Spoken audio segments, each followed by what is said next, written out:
people with great taste. You have great taste because you are tuned into TDA, The Day After, your favourite news platform and the home of popular culture as defined by the culture. And we are hosted by the best. We are actually an embodiment of your segment, The Rotation, because it's a new dynamic today. But it is your favourite shade queen, my own royalty. It's your boy, Big Man Use, the Oracle, the voice of reason, is back in the building. He's back. After a little hiatus, a little, you know what I mean, vacations. You know what I mean? Somebody left, no? On Love Island. Oh my gosh, I saw it. What was I was like, is that this guy's Bruno account or something? what was the comment? It was wild. Brent. Are you talking about the explicit one?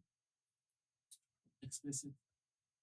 Like the objectifying one? Yes, that's the one. Did you read it? Yes, I read it. Do you know what's mad? Hmm. I read it 3 times. I said, huh? It's kind of no?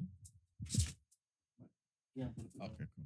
All right, let's let our pro-black activist introduce himself. Then we have to get into it because it was wild. Yes, I'm man. Full black activist. Okay. TDA producer, news analyst. Okay, Melanin Jam Pack. I want to hear this. love it. Yesterday, Iman tried to pause on us, Yeah. but I'm Iman, and then me and Mugs were staring at him. Then he was like, I said, Yeah. wow, okay, I Why- thought you were just going to do the one thing. Has there been a shifty, man? Oh, no. Because you moved from here to there. To, I felt like you were going to say, I'm E-man, and that was it. Yeah, see? And then you thought, okay, let me do the rest. Let me do the rest. Exactly. His pauses are getting way too long. You're going to lose the people, man. Brent, you have the comment. Should I get it out? Yeah, I'll get it. Because Was it about the show or was it about something that happened on Love Island? we'll let you guys. You let me know when I read it. Yeah. Okay. Have you got it? Or should we talk first? How was your trip? It was I great. didn't want to say what it was just in case you didn't say. No, it was good. It was good, man. It was relaxing. It was fun. It Yeah. was, it was blissful. It was. You look well relaxed. It was a great time, man. Yeah, it was a great time, man. Yeah. This guy's face, bro. You can actually go on his Instagram. Like, honestly, the content is contenting. And I still got some Very proud. more content in the tuck. Okay, we love to see it. Yeah. We love it. Girl, why am I sitting here watching the whole program when I'm only watching you and you're cute and everything? But then when the camera is not on you, it's just on the other guy. And it's not on the big brown guy with the amazing lips that I want to see. I see you looking at 2 guys, but the camera is never on anybody else but you and the light-skinned guy. OMG, oh my God, what is going on? Listen, different people watch your show for different reasons, and that camera needs to be making its way around to the other brother. What episode is this comment on? This is Yesterday. Oh. First of all, sis, you need to get you some. And not with the men on this platform, they take it, but you need to get you So some. they're talking about you. I thought they were talking about you. No, but I wasn't here yesterday. Yes, Nigga, they're asking, where is Yusuf? Yes, you said. Yeah. Oh. Where is that big lip motherfucker? I'm not being funny. That You big said lip but motherfucker. I know when their views ever dip, you're gonna have to take your top off. You're gonna have to. No, he has to take his top off. What are you talking about? I think all of you just come topless and it'll be great. That is Ma'am. hilarious. Wow. First of all, why am I in it? Don't drag me into stuff when I'm not the camera person. I don't work these cameras, babes. She basically said talk less and put it on the other guy. So she basically wants me to be talking in the background, but she wants me to see you. Oh, that's a girl. Yes. Oh, I thought it was a guy. No, it's a girl. I don't know why I thought it was a guy. Why did the guy... What?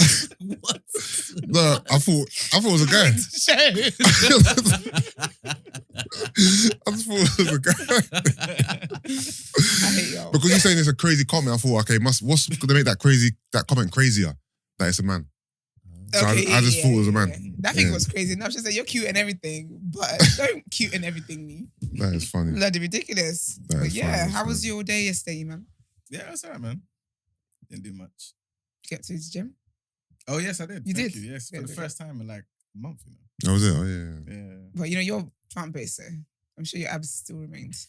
I'm sure you're a fan. Also, I'm happy I didn't get involved in all the airport kerfuffles. Oh yes. I didn't have no delays, no That's really cancellations. good. I remember you were nervous about that. Yeah, luggage obviously was there as well. So it That's was really all good. Yeah. No one It needs was all that, man. good. That's so stressful. Yeah. But yeah, before we go on with the show, guys, don't forget to subscribe to our channel. You guys support us. You leave comments. You let us know how great we're doing. So how else could you not support if you don't subscribe? So let's get to that. But yeah, let's get into our first headline. Rishi and Truss debate. So Rishi Sunak and Liz Truss have gone head to head for the first time in a live TV debate hosted by the BBC after a week of increasingly personal attacks. One of them will be the next Tory leader and the UK's next Prime Minister, voted in by members of the Conservative Party. With inflation at a 40-year high, economic policy has become the main battleground in this increasingly fractious leadership contest. Now, if YouGov polls are to be believed, Sunak has some work to do as Truss is currently the favourite. He tries to get on the front foot and make the case for his cautious economic strategy right away, accusing Ms. Truss of risking a huge increase in interest rates with her plans to cut tax immediately. He repeatedly came back to this, accusing his rival of wanting a short-term sugar high, which will be followed by an economic crash. Taking a combative tone, Mr. Sunak and Ms. Truss attacked each other's tax plans, producing some of the most explosive moments of the debate.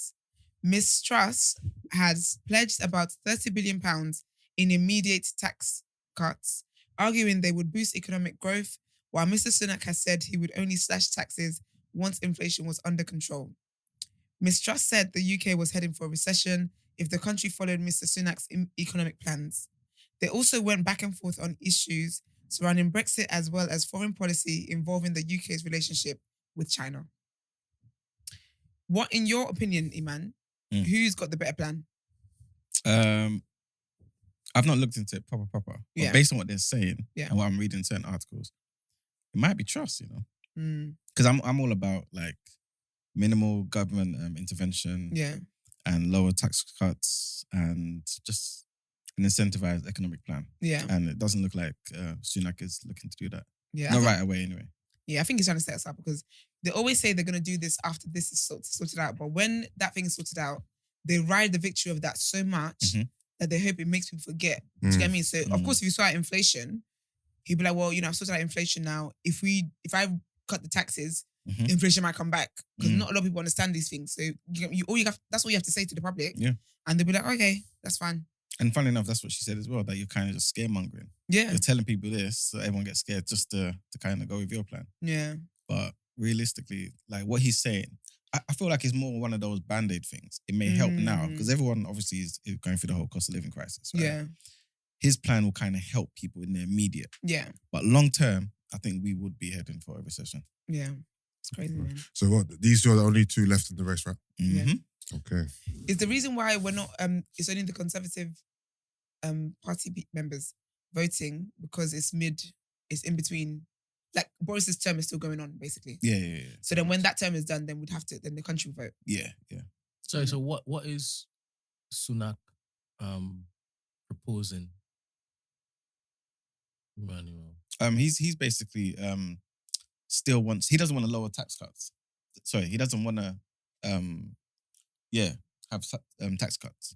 He wants to kind of leave it as it is. He still wants to kind of pump money into the system. So increase borrowing and things of that nature to kind of help with the cost of living right now. So that's what I was saying. It would help right now because obviously people will actually feel that money. You know what I'm saying? Going towards their bills, this, that, and the third. That's what he accused Truss of doing. No. That's what he was accusing Truss of doing. And he was saying that you're just going to basically push us into recession quicker. Because she was looking to... She wants tax cuts, right? I think, she wants to borrow more and stretch out paying back what happened during COVID in 3 years' time. Yeah. And he's saying, you're just kicking the can down the road and it's going to be even worse down the line. But I guess she's thinking with the tax cuts and basically having an incentivized economic plan where people actually start creating stuff and being more innovative, you will start to stimulate the economy. So I guess she's thinking, even though I need to do this like right now, in 3 years, like you just said, she wants to start paying back that debt, and she'll be able to do. Well, at least she hopes she'll be able to do that because of the influx of money that came in through the businesses and stuff. Exactly. Okay. Yeah. Because there were two analysts there, and one of them asked her, "Well, what's the interest rate on these loans that you're looking to take? Because the money is just going to pile up, and there's no guarantee that these cuts is going to basically encourage growth in the economy." And then Sunak seemed to be very happy that his friend was pressing her. Anyway, I might have gotten a probably different take watching that thing yesterday. Maybe he's lying. I don't know. But to be fair, no, you're probably right, because I think it's just two different plans to try and get to the same place to some degree. It's just like how the socialists believe they can their way works, and which obviously doesn't. And the other way with the capitalism and stuff like that. You know what I'm saying? So like both of them feel like they can get to the place the country needs to get to, but I guess just the means is different. And he also accused her of kind of pushing the responsibility of this debt to the generations coming after. If we go down her route as opposed to his and dealing with this right now and starting to pay back all of that money like right now. But it's interesting. He doesn't think the generation now has suffered enough. Silly man. All right, the next bit of news. Ryanair, of all people, are sending shots.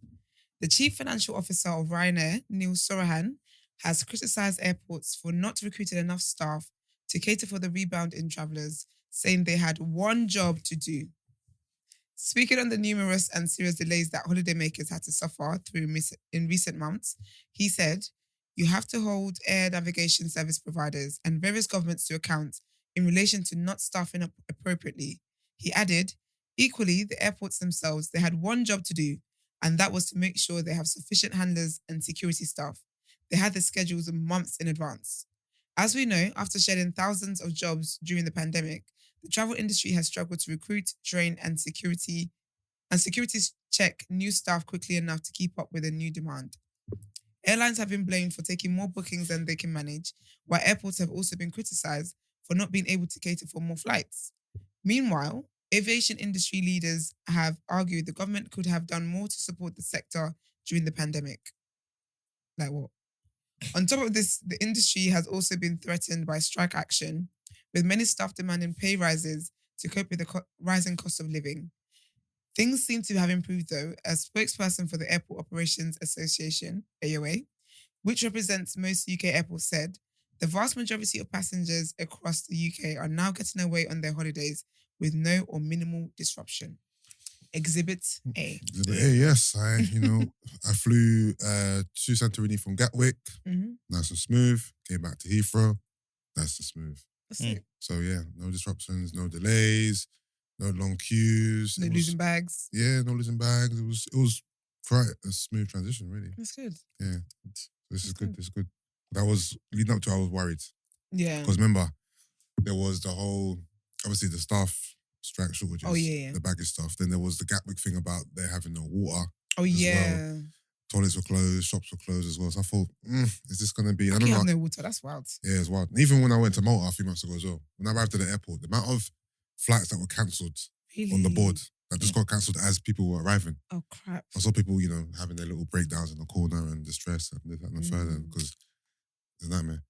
Was your... Obviously, you went away twice recently, innit? Were those all like... Yeah, they're right. Actually, no, the first one, we had to actually rebook was the first one, and go to some other city and then get a transfer from there to where I was going. Yeah, okay. Yeah, because they cancelled that one. Yeah. Do you get compensation for that if they cancel it, or do they just give you a refund?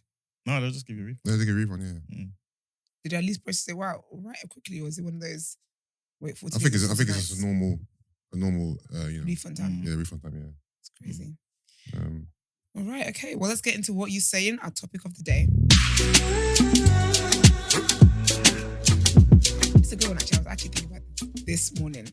So, manicures and pedicures, is it just for women? No, it's not. For years, it has been thought that men who entertain the idea of getting a manicure and a pedicure displayed feminine traits. This is funny.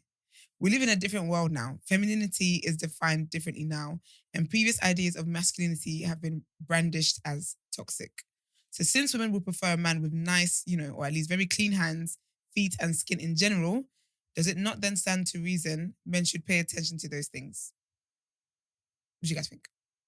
Oh, I thought you were going to go first. Actually, let me go for the rest. Yeah. So if so, how far should men be allowed to go before it is not acceptable? So what's our thoughts? Would or have you men, had manicures and pedicures? Manicures and pedicures, and why? I was told that a man who takes, good care of himself is a sket. Meaning? Meaning he's a sket. He's a whore. How does that? Who did that maths? I was told this the other day. I was told that the other day. This is recent. In this generation, in this 2022. I was told this the other day that a man, obviously, it's probably an old notion. The notion that a man who takes care of himself, like he's too intentional with it. Like, for example, he's got a skincare routine. He gets manicures, he gets pedicures. He's a sket, he's a whore. So basically you're trying, so the idea is that you're really taking care of yourself so you can get girls. Basically. So that's basically one of the premises. Isn't it? Nah, you gotta look nice, man. Yeah. I had I've never had a manicures hands, right? Yeah. Never had a manicure. I had my first pedicure in Ghana. Okay. Last year. And that shit lasted for time. Yeah. As in the finish, the polish. Yeah. It was there. It's probably there now. It was one of your actual nails. Yeah. Yeah. That was good. I liked it. It was relaxing. The thing is, I brandish myself a bit of a metrosexual. Yeah. Like, I take care of myself. I've always have. Yeah. I think it stems from, having a lot of sisters, being close to my mum. It's your brand. You can't.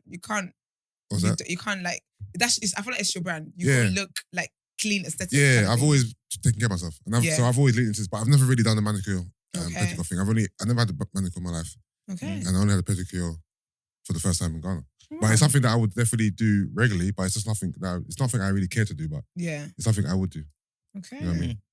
You man? I had the pedicure thing. Yeah. I think I did. Let me tell you thing. why. Because what do you think you did? Oh dear. Here's the thing. You went to one of them backdoor shops and said, it was one of those ones where they got like fish in the. Oh yeah. Oh, and they bite the dead skin. Yeah. I want to do that. Is it ticklish? I don't remember it. I think it was one of those underwhelming things, to be fair. Yeah, I want to do it, but I've heard it's not really good either because they have to change the fish like regularly. Yeah. Yeah, but I want to do one of those things. It's kind of like a semi-pedicure, to be fair, because it does like swell your feet. Okay. I didn't feel like. So that's the most you've done? Yeah. I've never done the hand one. Would you go in for like a proper pedicure? I would, I think I would. And a manicure? Let's see. This is the thing. With the manicure. Here we go. Like, I want to know like what goes into it. Because obviously I don't want them like polishing my nails and all the time. No, you don't. So basically what they do, they will soak like your hands or whatever, or like your cuticles bit. So everyone's got we've all got like cuticles that grow. And then they will just cut all that bit, file your nails, clean like the sides, clean the inside, all that kind of stuff. It's literally just nail grooming. You don't have to polish if you don't want to polish. Okay. So it's literally just a clean, and make sure that there's no because basically your cuticles it's kind of like dead skin around sometimes. So it's basically just all of that, just sorted all of that out. So it literally looks clean. Yeah. Okay. And do you draw the line anywhere in terms of men who take care of themselves? Do you draw the line at certain things, or are you open to a man doing everything and anything to keep himself, prim and proper? Okay. So I want a guy who does that. I want you to do like pedicures and manicures. I think am I trying to convince my MC? I can't remember if I am. He's already convinced. But yeah, I think manicure and pedicure is really good. Yeah. I will say, ladies, make sure men's hands are clean before you do the nasties with them. Otherwise, you're just dying for infections. Wait, do you send them to the bathroom? You got clean. Your hands have got to be clean, yeah. No, do you send them to the bathroom? I don't send them to the bathroom because I don't have to. I'm a clean person. Or do you? Yeah, but how do you ensure his hands are clean before the act? Do you prompting? Do you go first and say, "Oh, babe, I'm going to wash my hands. Wash your hands." No. I just. Or do you keep a young sanitizer by the bedstand? No, you definitely don't. No, don't allow sanitizer up in there. Might as well have the germ. No, it's just by chance. That I know his hands are clean. If that makes sense. By chance. No, you don't know it? for sure. I do. I could. Like he tends to like. His hands are usually washed. Okay. Beforehand. But okay, let's just say you two went out to a club. Yeah. Yeah. Couple drinks. Yeah. And then leading up to the house, it was a bit steamy. You guys were getting into it. Yeah. So you open the door and you just, boom, you just straight into it. Like, where's the hand cleansing then? I'm a germ. I think I would be like, okay, can you... Oh, will you stop and say... Yeah. Okay. Yeah. Interesting. Yeah. Think about it while you wash your hands. Come back here. All right. On the more extreme level, let's just say a man wanted to use makeup or he wanted to paint his nails. Like, are those things for you cool, or do you draw the line there? Or I'm not for those things first. You're not for the things? No. What if you want to use like a young mascara? No. Just to separate the eyelashes? No. Or shape his eyebrows? No. Shape. It seemed like you was thinking about that one. Shape them. No, I'm trying not to come across a certain way. So I'm trying to think of what my face is doing. Yeah. Because my face is just doing things. I'm not prompting it to. And why is it you wouldn't want a guy to do those things? Like what? I just think I'm not really for... I don't want to be sharing my makeup. Okay. No, not makeup. I'm talking about like shaping his eyebrows. Even shaping your eyebrows, I don't know. I think, nah. Why? I don't want a guy that's too invested in like beauty stuff. Okay, why is that? I just don't. It just doesn't, it's just not my thing. Okay. But if I met a guy who was like, I do want to shape my eyebrows, I don't think it would necessarily put me off, but I wouldn't think to make his and hers eyebrow appointment. Do you know what I mean? Yeah. But you would with the manicures and pedicures? Yeah, manicure and pedicure, but I don't want to, like, I'm not really for guys who paint their nails either. You see, like with the manicures, do they have like a protective thing for the nails as well? Yeah, you can. Yeah, you probably put like a serum on there if you want to. So what if the man did that? Is that right? Yeah, that's fine, but you got to protect your nails, babes. Okay. Can't have your nails chipping and stuff. So it's not like, is it like a polish though? But like see-through? Transparent? Yeah, it's see-through, but sometimes it tends to dry anyway. So it's not going to add like a shine or anything like that. Okay. But even if you had like a clear coat, I think as long as you're not like, I don't know, if you add like diamante and stuff like that onto it, then now we're in a different realm. Not really for me, but I'm not really for, but I think it's like, guys who tend to paint their nails anyway, there's like a certain like fashion aesthetics. Yeah. I'm not really into that anyway. Yeah. So, yeah. So why do we need to protect our nails? Because it's part of your body. Like it's part of your body that you should be cleaning anyway. Your nails can chip and break and stuff like that. So that's not the really cleaning part of it. That little that the serum and stuff. Varnish that Emmanuel wants to put on his nail. Yeah, because you don't want your nails like chipping and breaking. That would affect your day to day. But suppose I'm a bricklayer. I'm a man. Yeah. Who lays bricks. Yeah. That's what a bricklayer is. No, I was gonna stop as a man. Yeah, I know. I knew you were. The pause was very long. So if I do manual labor, like, am I doing all this stuff to my nails and stuff? You should. Is it? Because your hands are going through more than the to be average. fair, I think men are. who are working in the industry should take care of their hands Definitely. more. Because you're putting your hands through some stuff. Your hands are love, man. Yeah, your hands are your instruments. You're using your hands every day to pick up stuff and to do this and further. And your hand is too rough. I'm talking about fingernails right now. Yeah. You should, because all that cement and all that stuff that's going in is on your nails. It's damaging your nails, man. So I should put varnish on my fingernails to then go and do all that stuff. I didn't say vanish. First of all, he's not out there going on with like long nails and whatever trying to carry the bricks. It's just trying to carry the bricks, trying to protect his nails. It's just taking care of your nails. Is it a turn off if it is that a bricklayer doesn't have varnish on his nails? No, of course not. But I don't like guys. There's certain nails I don't like. Certain nail beds I don't find attractive. Like what? Like the very finger. Small, very tiny. I've been told I got nice nail beds. No, you have. Yeah, you do. You have very good. Let me show my camera, guys. This is why the woman is out there. Look at my nail beds. Apparently, I got very big nail beds. No, I think I've told you before that you've got really nice like nails. Yeah, very clean. Did you get that by varnishing it, Yusuf?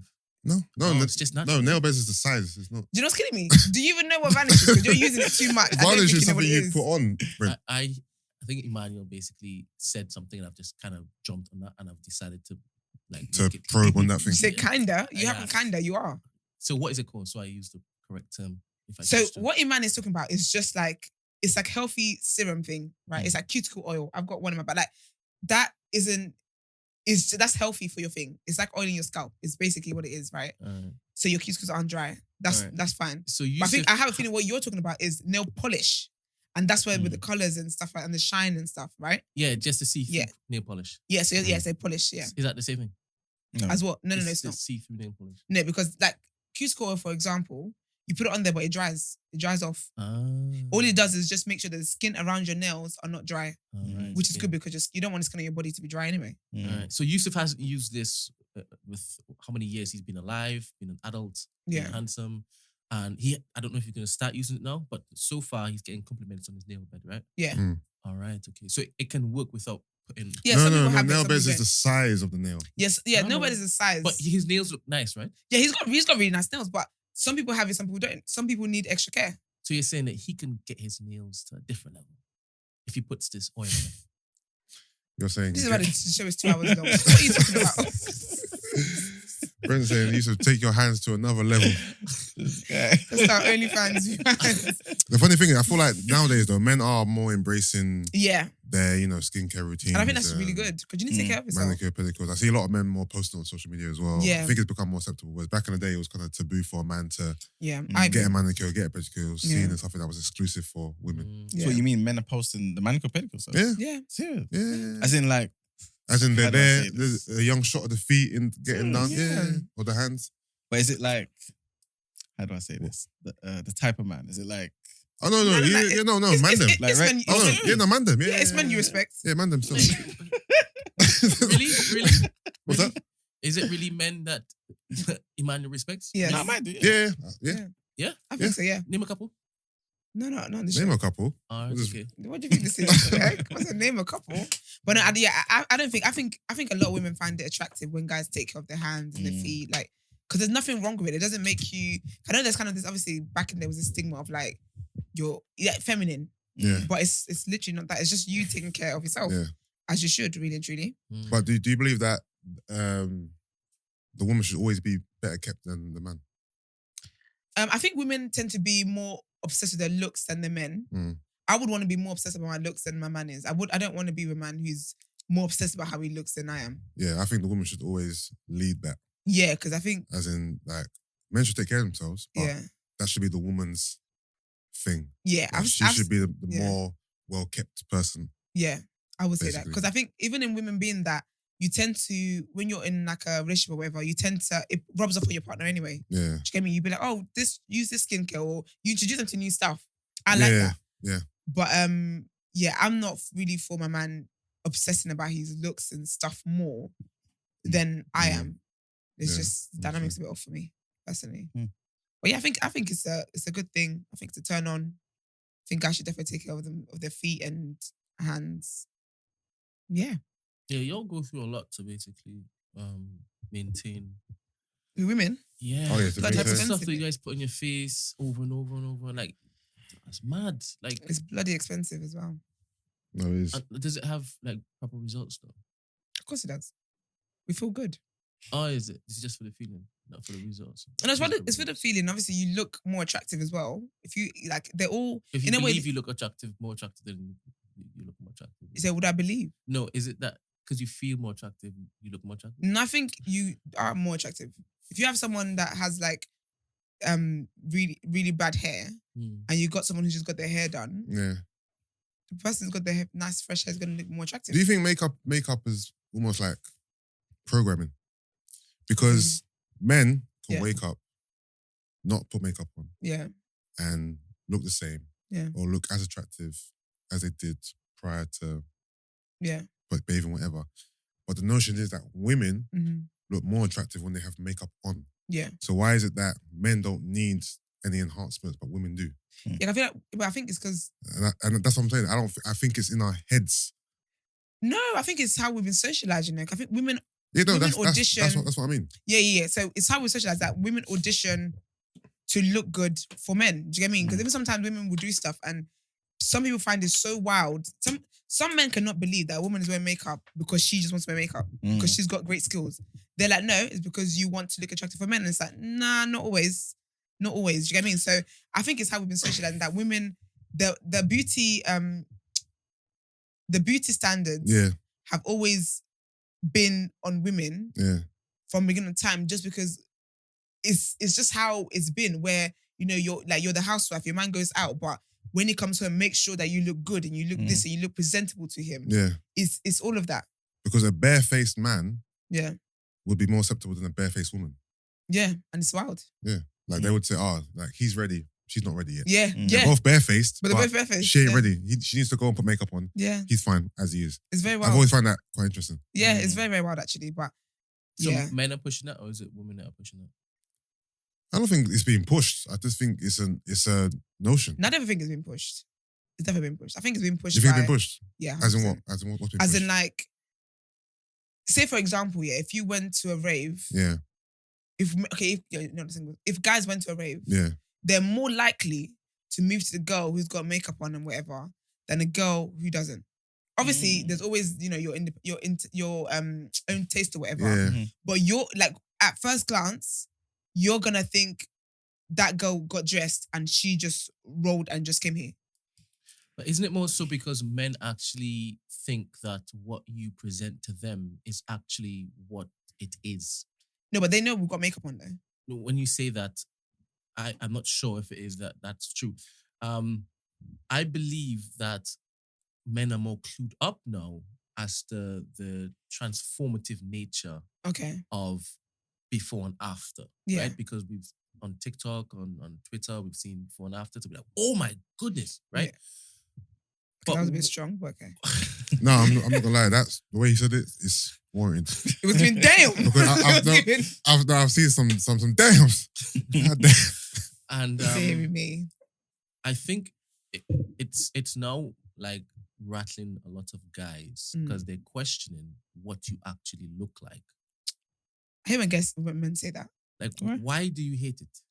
Because, bro, like, you will see what a woman looks like when you see what, like, it's not a big, like, don't act as if I was flipping. Actually, well, I was going to say I was white and out mixed race because some of the white girls be doing that. You'll be blackfishing and we see you, sisters. But, like, don't act like, I just think men make a bigger deal than it really is, the whole makeup thing. If like, it's not that deep. Obviously, I don't mean to be disrespectful, right? At all. Which means he's about to be disrespectful. Exactly. No, go on. It's not my intention. But if you went to the shop now, you went to buy yam and whatnot, right? the fact that he used yam as his example is funny. And you're peeling it. Yeah. And underneath it just doesn't look the part. It's rotten. Yeah, basically. Wow. But on the outside, it looks rotten. No, but you know what I'm trying to say, innit? Like, I know what you're trying to say. Yeah. 100%. Would you not feel like you've been cheated? That your money was a waste? I'm not going to, yam is a bad example because yam doesn't look particularly great on the outside anyway. No, but on the outside, at least you're kind of like, okay, I know what I'm buying here. Yeah. And I expect underneath to be something to be nice and white and fresh and that. But if now you're peeling it now, you have to get all the way like. I get it though, but I'm like, if you think makeup is such a big thing where it's like, she might not look like that, blah, blah, then go for someone who you feel like you can see what they look like already then. Go for the girl that's not wearing makeup because not every girl wears makeup. Not every girl wears a lot of makeup and stuff like that. So like, I just think when guys make a big deal out of it, I don't know, it's like, not saying you guys, but it's kind of got like a kind of like shaming undertone to it. When you say it has a shaming undertone, are you not placing any emphasis on the fact that they're actually shocked? I think you can be shocked here, but it's not everything that you think you should say. Do you believe that a man can meet you out, find you attractive with makeup on, and then see you without makeup on and no longer find you attractive? I think it's possible, but I don't have that problem. No, I'm not talking about you. I'm talking about in general. Do you believe that can happen? It's cute either way. Do you believe that can happen? No, I definitely think it can happen, yeah. And that happens sometimes. It does, but I just think it does, but I think guys always have this kind of tone of like, oh, like it's fraudulent and it's fake and it's just like blah, blah, like, I don't know, man. I don't know. It doesn't really sit well with my spirit. So do you feel as though you've never seen any transformations that have blown your mind as a woman? The disparity between the before and after is huge. It has. And I definitely have seen that. But again, I don't go, damn. Like, in my head, I think, oh, okay. You say, ooh, that's well done. You compliment the work, right? Yeah, because makeup is art. That's nice. It is. Honestly, the target audience Target audience. It's us, right? Yeah. So if that's not something, for example, if a man, let's. I was even going to use an example. Yeah, go on, Yusuf. I was going to say, what if a man has like a, men have different enhancements these days. You can have like a fake beard, or you can get the beiging for their hair, or just to say a man wears a muscle suit underneath his suit, underneath his clothes. Yeah, so he's looking cock diesel, and then he takes it off and he's puny. He sold you a dream. You believed you were getting a stallion. Yeah. But really... No, absolutely. It makes sense, yeah. It's wild, but again, I just don't think that I would... Actually, I would. No, you would. I would. You would. It's double standards. Mm-hmm. It is. Y'all know me. Because for example, it's accepted to meet a girl who's wearing a wig or whatever. Yeah. She can come home with you and take it off. Yeah. We accept that because it's a part of society. Mm-hmm. If you with a man, he came home and he went, Shiong, and peeled his beard off. That's not going down the same way. It's not going down the same way. Real. Am I lying? Definitely not. Exactly. It definitely won't, but I just think that because I feel like standards of beauty is harder on women than it is on men. Yeah. So I think that more grace has to be given to women. So if I take my wig off or whatever, it just is like, if you take your beard off. Taking the beard off is wild. But men get lace frontal beards. I know, but I just find it wild. That's just... For me, I don't think men wild. should force certain things. Yeah. Like, if you ain't got it, you ain't got it, man. I feel the same. I think just embrace that. Embrace what you have. Work with what you have, bruv. Yeah, I think, Because I just think that, do you know what, the way society is, it just so happens that women are blessed enough to have things to do to fix things that we don't like about ourselves. Yeah. Men don't have that many options. No, men have options, but those options are not accepted. They're more, and one, they're new, and two, they're ridiculed because historically, men haven't done this. Men haven't used enhancements. Oh my gosh, I've had this deja vu. The bit, what deja vu? What were you talking about right now? It was just 3 minutes ago. No, it wasn't. The beiging spray to get the hairline blackness, the beard stuff, that's all new. The ab sketching, sorry, that's all kind of new. I wonder if we accepted it, like, not from around my end. But this is it. Traditional. This is the question, because we would be ridiculed by women if we start applying the makeup to change what we don't like about ourselves, right? We'd be ridiculed by women if we apply the fake beard, the beiging, whatever. No, but you won't be ridiculed by all women. There's some women that like that. The mass is 100%. Sorry, it's inevitable. It's when you suggest that that's in the minority, literally. So, kind of argue again. No, you can't. So it's really interesting when I hear women say, I don't know why men make such a fuss. I mean, we're doing it to look good for ourselves. Yeah. I hear that. And if you say that and you're not looking to basically get any guys to like you, then cool. Pop off, sis. But if you've gone out and you have the attitude of the mask in which it is that you've donned, when you shouldn't have that attitude at all. Why shouldn't I? Because whilst this mask is on, it's mine. It's my face. What it is if a guy puts on a muscular suit and a beard and he's moving to you and cutting his eye as if it is that you can't get him because... No, but he can. What he know is levels. He can. Embody that, King. If you're out and you put on this muscle suit, you put on your beard frontal, delusion. And you do whatever. Delusion. No, but you can't. Listen, I'm not putting makeup because obviously with like beauty enhancements, it increases your confidence, right? Yeah. I'm not gonna put on makeup. Say like I was like dead ugly, and I put on makeup. I'm not going to put on makeup to make me feel more beautiful and be acting ugly. The heck? Why would I do that? But the question I asked you was the people who do. There's nothing wrong with that though. I don't think there's anything nothing wrong with acting ugly when it is that you don this particular mask. Wait, say again? There's nothing wrong with acting ugly when you don this particular mask. What are we defining as ugly? Oh, I thought you meant... No, but I thought the way you were phrasing that question was I'm not just talking about confidence, because this confidence is fleeting anyway. It's not sustainable, is it? It's only present when it is you put the mask on, right? You have a hot girl summer.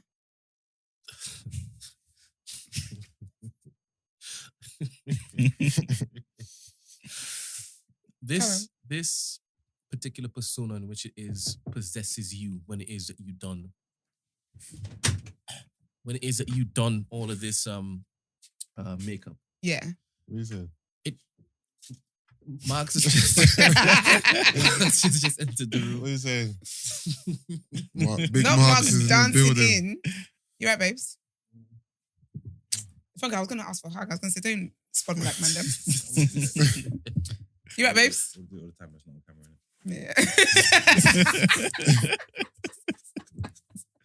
Yeah. Morning, people. Sorry. As you were, I'll get up to speed. Well, yeah, go on, Brent. I'm there thinking that we were supposed to be moving towards if you say equality. No, a society where we advocate for there being confidence without you putting a veil on, putting a front on. Yeah. Right? This is what I believe the best of society is advocating for, right? Yeah. Well, sometimes it goes in seasons. We ridicule the Kardashians for creating a unrealistic level of standards that women can't attain to, right? And in the end, because they bought it. But yeah, they bought it. Yeah, that's cool. But in my head, when it is we have children, yeah, and when it is we have friends who are there crying in your arms saying, you like, nah, you need to be comfortable in your own skin. Yeah. Right? So when I'm talking about when you've done this and you become ugly, I'm saying forget about rating scales, but just use it for this particular scenario. Do you mean ugly in the way they treat people? Yes. Okay, so you're basically saying... And even when it is that you are moving to someone who would probably get wavy niggas, right? No, wavy girls. Let's just say he's a 10 in everybody's eyes. Yeah. Your group. Yeah. Right? He's a 10. And you know that you didn't come to the venue or the motive with any makeup. You are your own, in your own skin. Yeah. And your friend, who that nigga would probably see as, again, forgive me for the rating scale, probably a 2 out of 10. Mm-hmm. And when she puts makeup on, she goes to an 8 to a 9 out of 10. Yeah. Right? And he's got bamboozled. And he's like, yeah, I'm spending time with this girl, this, that, and next. You're not going to feel any way about it because you are saying, well, cool, she got it, right? Yeah. Right, 100%. Whatever she basically, she kills, she eats. Yeah? Okay. All right. The next day, if it is a guy wakes up and he's seeing the 2, okay, are you going to get vexed with a guy when he starts questioning, wait a minute, who are you?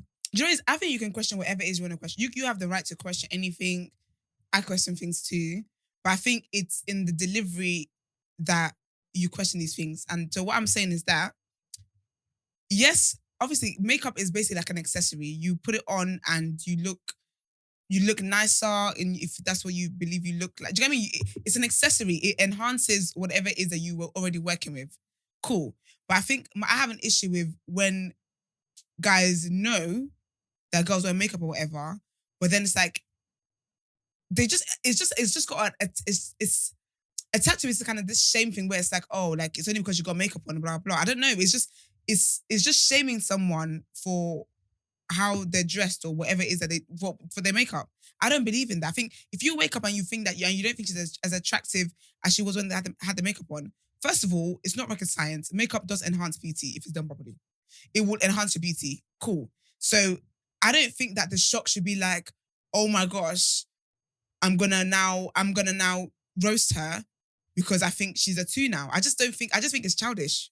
In my opinion, I just think it's childish. So there is accenting something and then there's complete transformation.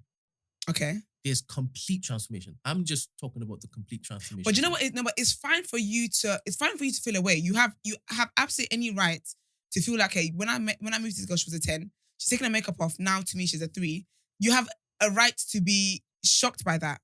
But I think that don't express your shock to a person that then makes them feel that they're now a -5. That's my issue. You can be shocked and do whatever you want and you can react wherever you want to react.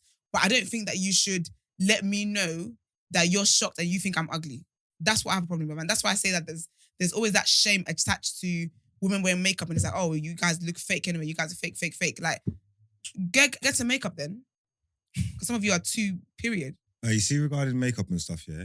Like what you're saying, if you've got a girl that's like obviously we said forget the skills, but say she's like an 8 with the makeup on, but she's like a 5 without the makeup.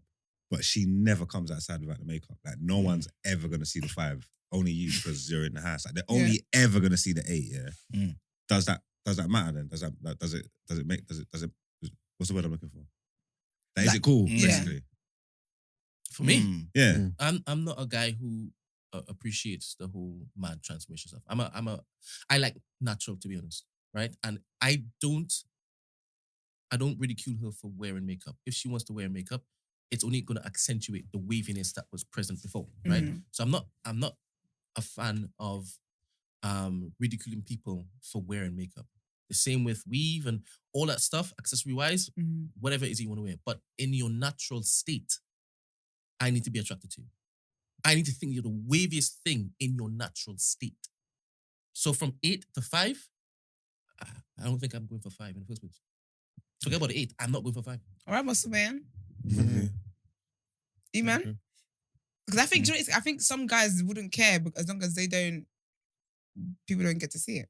No, but you're not like choosing someone because of the public. Yeah, you should. Yeah. That's what There's some men that asking. Miles is asking. If nobody knows that you're with a 5, could you honestly, because essentially, obviously, it's not true, but perception is everything in this day and age. Not for me. I get what you're saying, but you're saying that nobody know that you're saying that nobody know that you was with a 5. If no one ever sees that 5, you're not with a 5. I would know. Yeah, but you're not with a 5. Yeah, but he would know. In everyone's mind, would know. We would know. So, not we's French. You would know.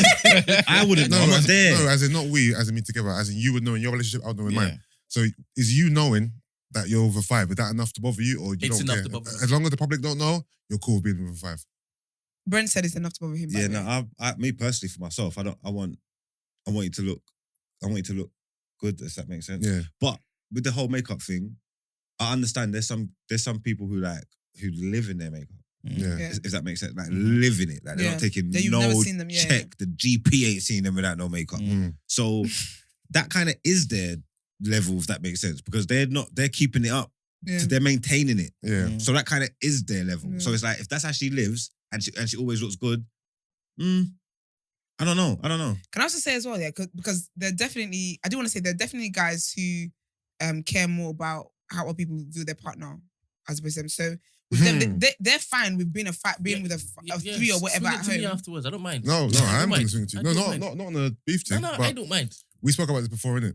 He has it. Wait, the minute you finish. Yeah, so there's some guys who don't mind like a 3, whatever number you are at home. Yeah. But because outside world sees you as a 10. Because you know those guys as well when the girl, for example, they're gonna go out, she's like, oh, actually, I'm just gonna, I feel beautiful, I feel fine in my state. And they'll be like, oh, are you gonna dress up a little bit? There's guys that actually do that. Like they will be like, do you wanna dress up? So there's some guys who women are literally just their trophy, essentially. And for them, they want everyone in the world to see that trophy. Yeah. Go on, Brent. What's the question you're gonna ask me, Yusuf?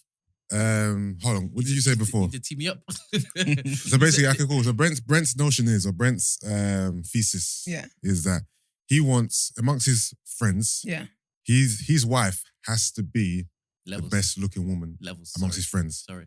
I'm not gonna wait. No, she has to be. He would pick his wife based on the fact that she has to. No, that's what he said. Not based on the fact that she's the waviest. No, let Yusuf land and then you can. That she has to be the waviest wife amongst the bunch. Yeah. Let me see why that mindset's not crazy, yeah? Because I don't know about she has to be the waviest, but she can't be the meatiest. You get me? She can't be the meatiest. So I hear where he's coming from. Yeah. She can't be the meatiest in my friendship group. That's wild. Do you know what? Do you know what's crazy though? I think wanting your wife to be the waviest.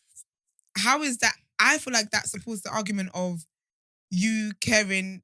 What the outside look. People think. You care what the outside looks because you want to make sure she's the waviest. Is that what everybody thinks? It's what we know. Okay, fine. It's cool. I'm asking. I'm going around the room. Is that what everybody thinks? Before I talk. Yes.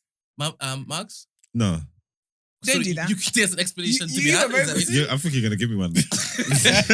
You're saying no before you even heard the explanation. No, I believe in him. I need to have in life. How about you, Yusuf? Is my choice predicated on other people's opinions? Based off of the convo we had about this before, it seemed like you were talking about, I don't know if you're trying to lean into something else now, but you were talking about purely aesthetics, purely looks. And I believe your notion was she has to be the best looking out of all my friends. And if she's not, then I need to, refund and exchange. Then does that mean his actions are based on what other people think then? Yeah, because he's not saying if I believe she's the beautiful. It's like everyone else has to believe it too. Yeah. That's kind of what I was getting from you. Like, the world has to believe that she is the best looking, not just me. Yeah, because beauty is supposed to be in the eye of the beholder. So if he believed it, it wouldn't matter. Yeah. But I don't believe he's saying that. I believe he wants everybody else to know, to say, yeah, Brent, your woman is the best out of the bunch. So how do you feel about that, Brent? So you guys have heard me talk about my place and how I see myself when I look in the mirror, right? You believe that I don't need anybody to encourage me to be confident about who I am, right? I am one of the waviest people that God has ever made, right? I am conscious of that. I don't run around basically wearing on my t-shirt, but I do believe I am separate to other niggas, right? I go into every single conversation knowing this fact, right? There is no way on my arm is not going to be an equivalent or better. Impossible. Impossible. In the eyes of you or in the eyes of everyone else? Remember, my elevated belief of myself, I'm already, whatever I deem right is right. So if... Whatever I deem right is right. If just in this example, you thought your woman was a 10. The man were like, nah, she's a 5. Is that going to bother you? No, he's saying his judgment is he saying that's impossible. Yeah. No, but it is possible because it isn't impossible. Attraction and stuff. Men like, I get where he's coming from. No, my taste, it's so impeccable. Style is impeccable. If I'm telling you, this thing's a 10, the most, and I'm giving you leeway, the most you're going to say me is no, she's not, she's an 8. Yeah.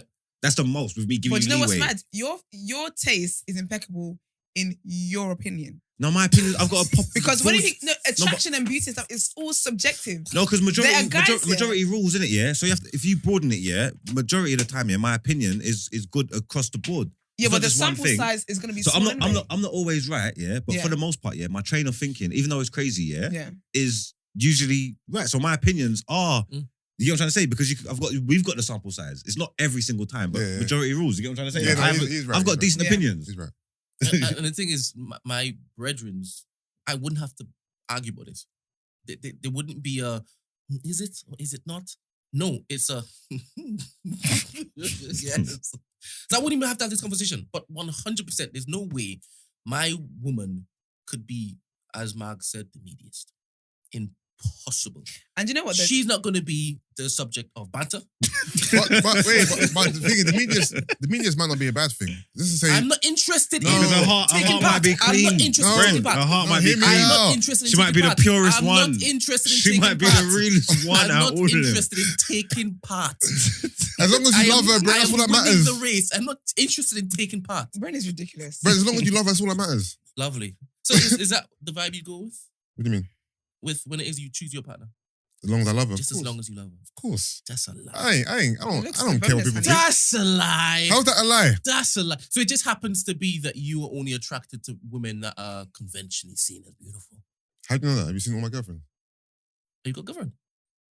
Yeah, I said, have you seen all my girlfriends? Like his previous. No, I've seen a few of them. Okay, and what's your impression? They look lovely. Okay. They look very lovely. That's what I'm saying. Because I'm attracted to beautiful women. I'm a face guy. First of all.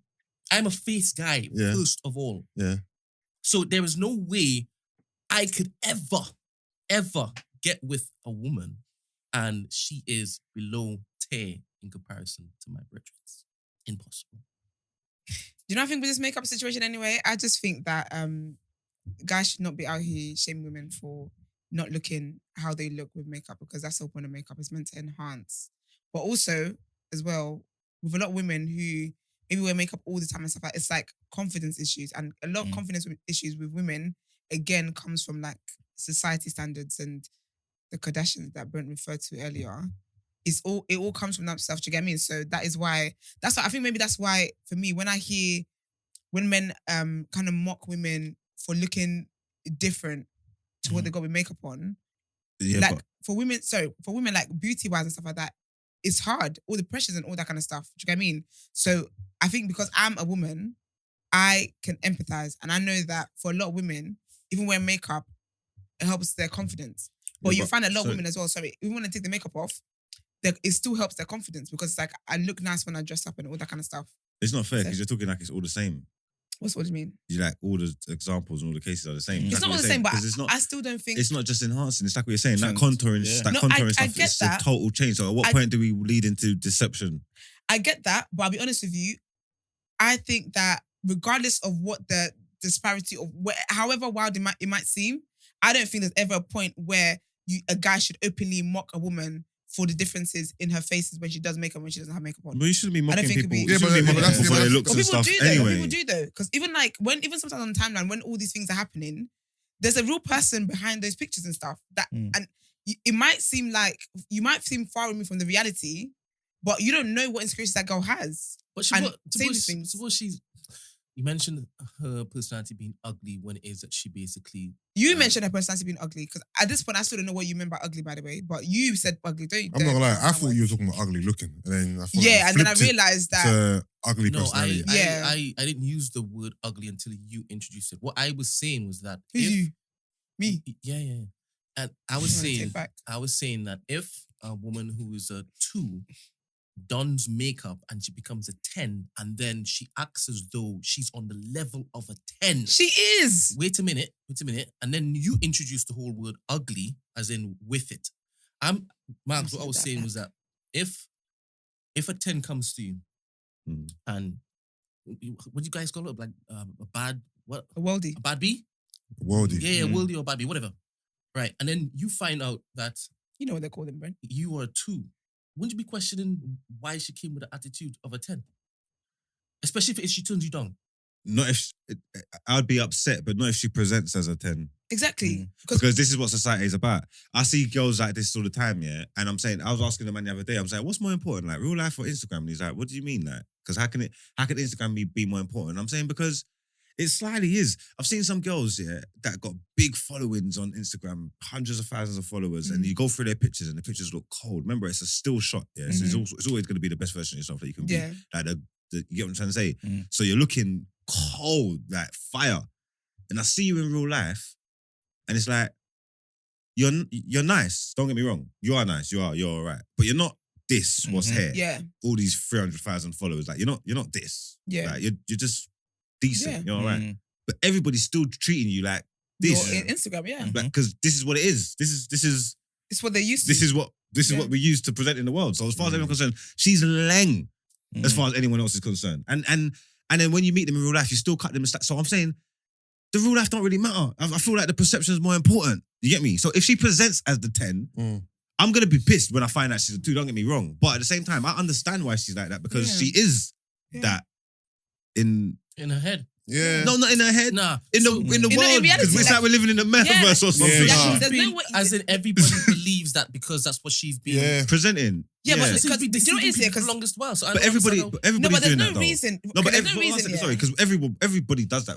Women more than men because men present different. I want to get to the it's men all part. a deception kind of thing. We wake up, we put on our best. They put our best foot forward. You know what I'm trying to say? So if you're not going to come outside, if you're not going to come outside, down in deception, it doesn't matter. If you're talking about deception, don't say best foot. But the thing is, even that though, we can't be referring to makeup as deception. It's not deception. No, but that's what we're talking about. The levels of creativity applied to one's face. Yeah, but the term deception shouldn't come into that. I disagree. I 127% disagree. Let's move away from talking about women for a little while, right? Let's talk about men. If a man is presenting as a tall man, a wealthy man, a man who could basically look after a woman that he is approaching. Yeah. When women find out he doesn't have those credentials, what then happens? Well, in the same way, I'll be pissed. And then, but I understood why you presented that to me because right? when I met you, you had everything that showed me that you were this. Yes. So I can't meet a guy who has everything that shows me he's up here. Yes. But he's acting like he's down here. He's deceived you. Yeah, he's deceived you. He's lying to you, pretending that he's got things that he hasn't got. Yeah. This is what I'm saying. It doesn't matter how he presents himself. When he gets rumbled, he deserves everything that comes to him. But I still think that's different to the sorry to cut you, because when you say rumbled, yeah, it's a different, because it's not of there's some women, yeah, depending on what your relationship with is, yeah, you're never gonna see her at home. I hear that. So it's when you're in your interactions, you can't be like, oh, I've been duped. She duped me. Like, no, because this is what you get all the time. Because this is who she is. Find out. No, because this is who she is. Because you never find out. So is that deception? But it 100%. No, it's not because you know what it is. Have you asked me a question? You don't know, and I'm answering it. You don't know. It's not deception because you don't know the level, that you don't know the scale of difference. And she hasn't used it to lie. She hasn't used it to lie to you. When you're finished, let me respond to the question you asked me. Okay, what I'm saying, I don't think she hasn't used it to lie to you. That's just used it to relationships. So it's to say deception. I get what she means. That it means it's a bad choice of words. I think maybe there might be a different way to put it. Well, give me you asked me a question. I can't answer that question. Is it deception? It is deception. Because if you have basically lived a life where when you're home, this is not who you are, and you've put on this cloak to go out to present this particular person to the world, you're deceiving everybody that comes into contact with you. The fact that it is these people don't come home with you to find out this is not who you are, that doesn't mean you're not deceiving the person. Okay, cool. So I wear hats, yeah? I don't know. I wear hats all the time, yeah, but my head's shaved, yeah? I meet a woman tomorrow that doesn't know who I am, doesn't follow me on social media, has never seen me with my hat off. Yeah. Every time I meet her, I've got my hat on. Every time I meet her, I've got different hats on. Wavy hats. Make me look good. Am I deceiving her? What do you mean? Am I deceiving her? I might look better. Some people might think I look better with my hats on, but she's never seen me bald, but I just wear my hat. Am I deceiving her? As in, are you pretending that you have hair? What are you asking me? No, but we're not pretending that I have it, but pretending like I don't have it because I'm covering it. Yeah. Like, maybe I'm not pretending like I don't have it. I'm just. I think that's you get what I'm trying to say? Am I deceiving her? That's actually called hat fishing. Go away. No, it's called hat fishing. It's an actual term for when a man knows he looks better with hats on. No. I'm talking about you. No, and always wear hats. It's called hat fishing. No, but listen. She don't have social media. I've wear pictures without my hats before. Yeah. So she's not aware. Yeah. That's what I'm trying to say. So I'm not hat fishing because I can live in it. I'm saying just this scenario here. Exactly. No, you ain't just deceiving them because you look good with or without a hat. Thank you. Yeah, but so does a woman. It's just no. Brent, click that up. No, but the thing is though, that same theory, that same mindset can apply to women because women do go out. Obviously, not the women that wear makeup all the time. Yeah. But there are women who wear makeup, on certain times, and they don't wear makeup sometimes. So if you meet me when I've got makeup on, I'm not deceiving you because I would be in my natural state anyway. You just happen to have met me on a day where I've got makeup on. It's not deception. We're moving the goalpost. Listen. If you're saying that women wear makeup for confidence, yes, and they don't feel as confident without it, and they, as you said... I said some, by the way, to make that clear. Some. And you said how you present yourself on Instagram, how you present yourself when you're in mixed company, you never blink. You never lower your guard. You even go to sleep with your makeup on when you're sleeping with guys. You never take it off. Even before he wakes up, you run into the toilet, make sure. If you tell me that's not deception, I don't know what life in which is you live in. I don't understand the world in which you live in. That's an extreme case, Brent. That's why I asked. No, but there's girls that do that though. There's girls that wake up in the morning. There's girls that wake up in the morning before man and slap their girl. Do you know why that's different? Do you know why that example you just... No, wait. Do you know why what you just said to me is different? I haven't finished. I need you all to basically specifically ask me a question you want me to answer. Because... No, but you just asked me a question and you didn't let me answer it. You said to me, when you did that example, you said, is that deception? And I didn't get to answer it. Well, answer it after. If Don't ask me any more questions, basically. No, it's fine. Carry on. Go on. No, I have nothing to say anymore. Carry on. No, go on, please. No, I have no words. Please. Please. I'm looking Brent, at the deck, can you just and I keep can't going? work out. It's topic of the day. Where we are. Conversation. No, there's nothing to say. This is off the back of should men have manicures and pedicures? That's how we got here, and now we're defending the rights. I have them for women not to be called fraud. And the manicures as well. I've done that. I've done it once. I don't need it. I got nice hands. You got nice nails as well, actually. Yeah. So if you're asking me what is the level of deception that is deployed, that's a question. But if you are consciously not looking to have people know what you actually look like, So at every single turn, you apply what you apply so that you're always ready. There is deception involved. You don't want people to see your true but you can use self. you can use a different word that means a similar thing that has different kind of connotations from it. It's not like I'm deceiving the world, because they're right to present themselves how they want, so they go and they pattern up. The example you gave is not parallel to what we're talking about. Okay. You said, if I always wear my hat, am I deceiving women? What are you asking me? Are you asking me what I'm presenting with or without my hat? Am I trying to make people think that I look good without my hat by wearing my hat? That doesn't make any sense to me, especially with the topic that we're talking about.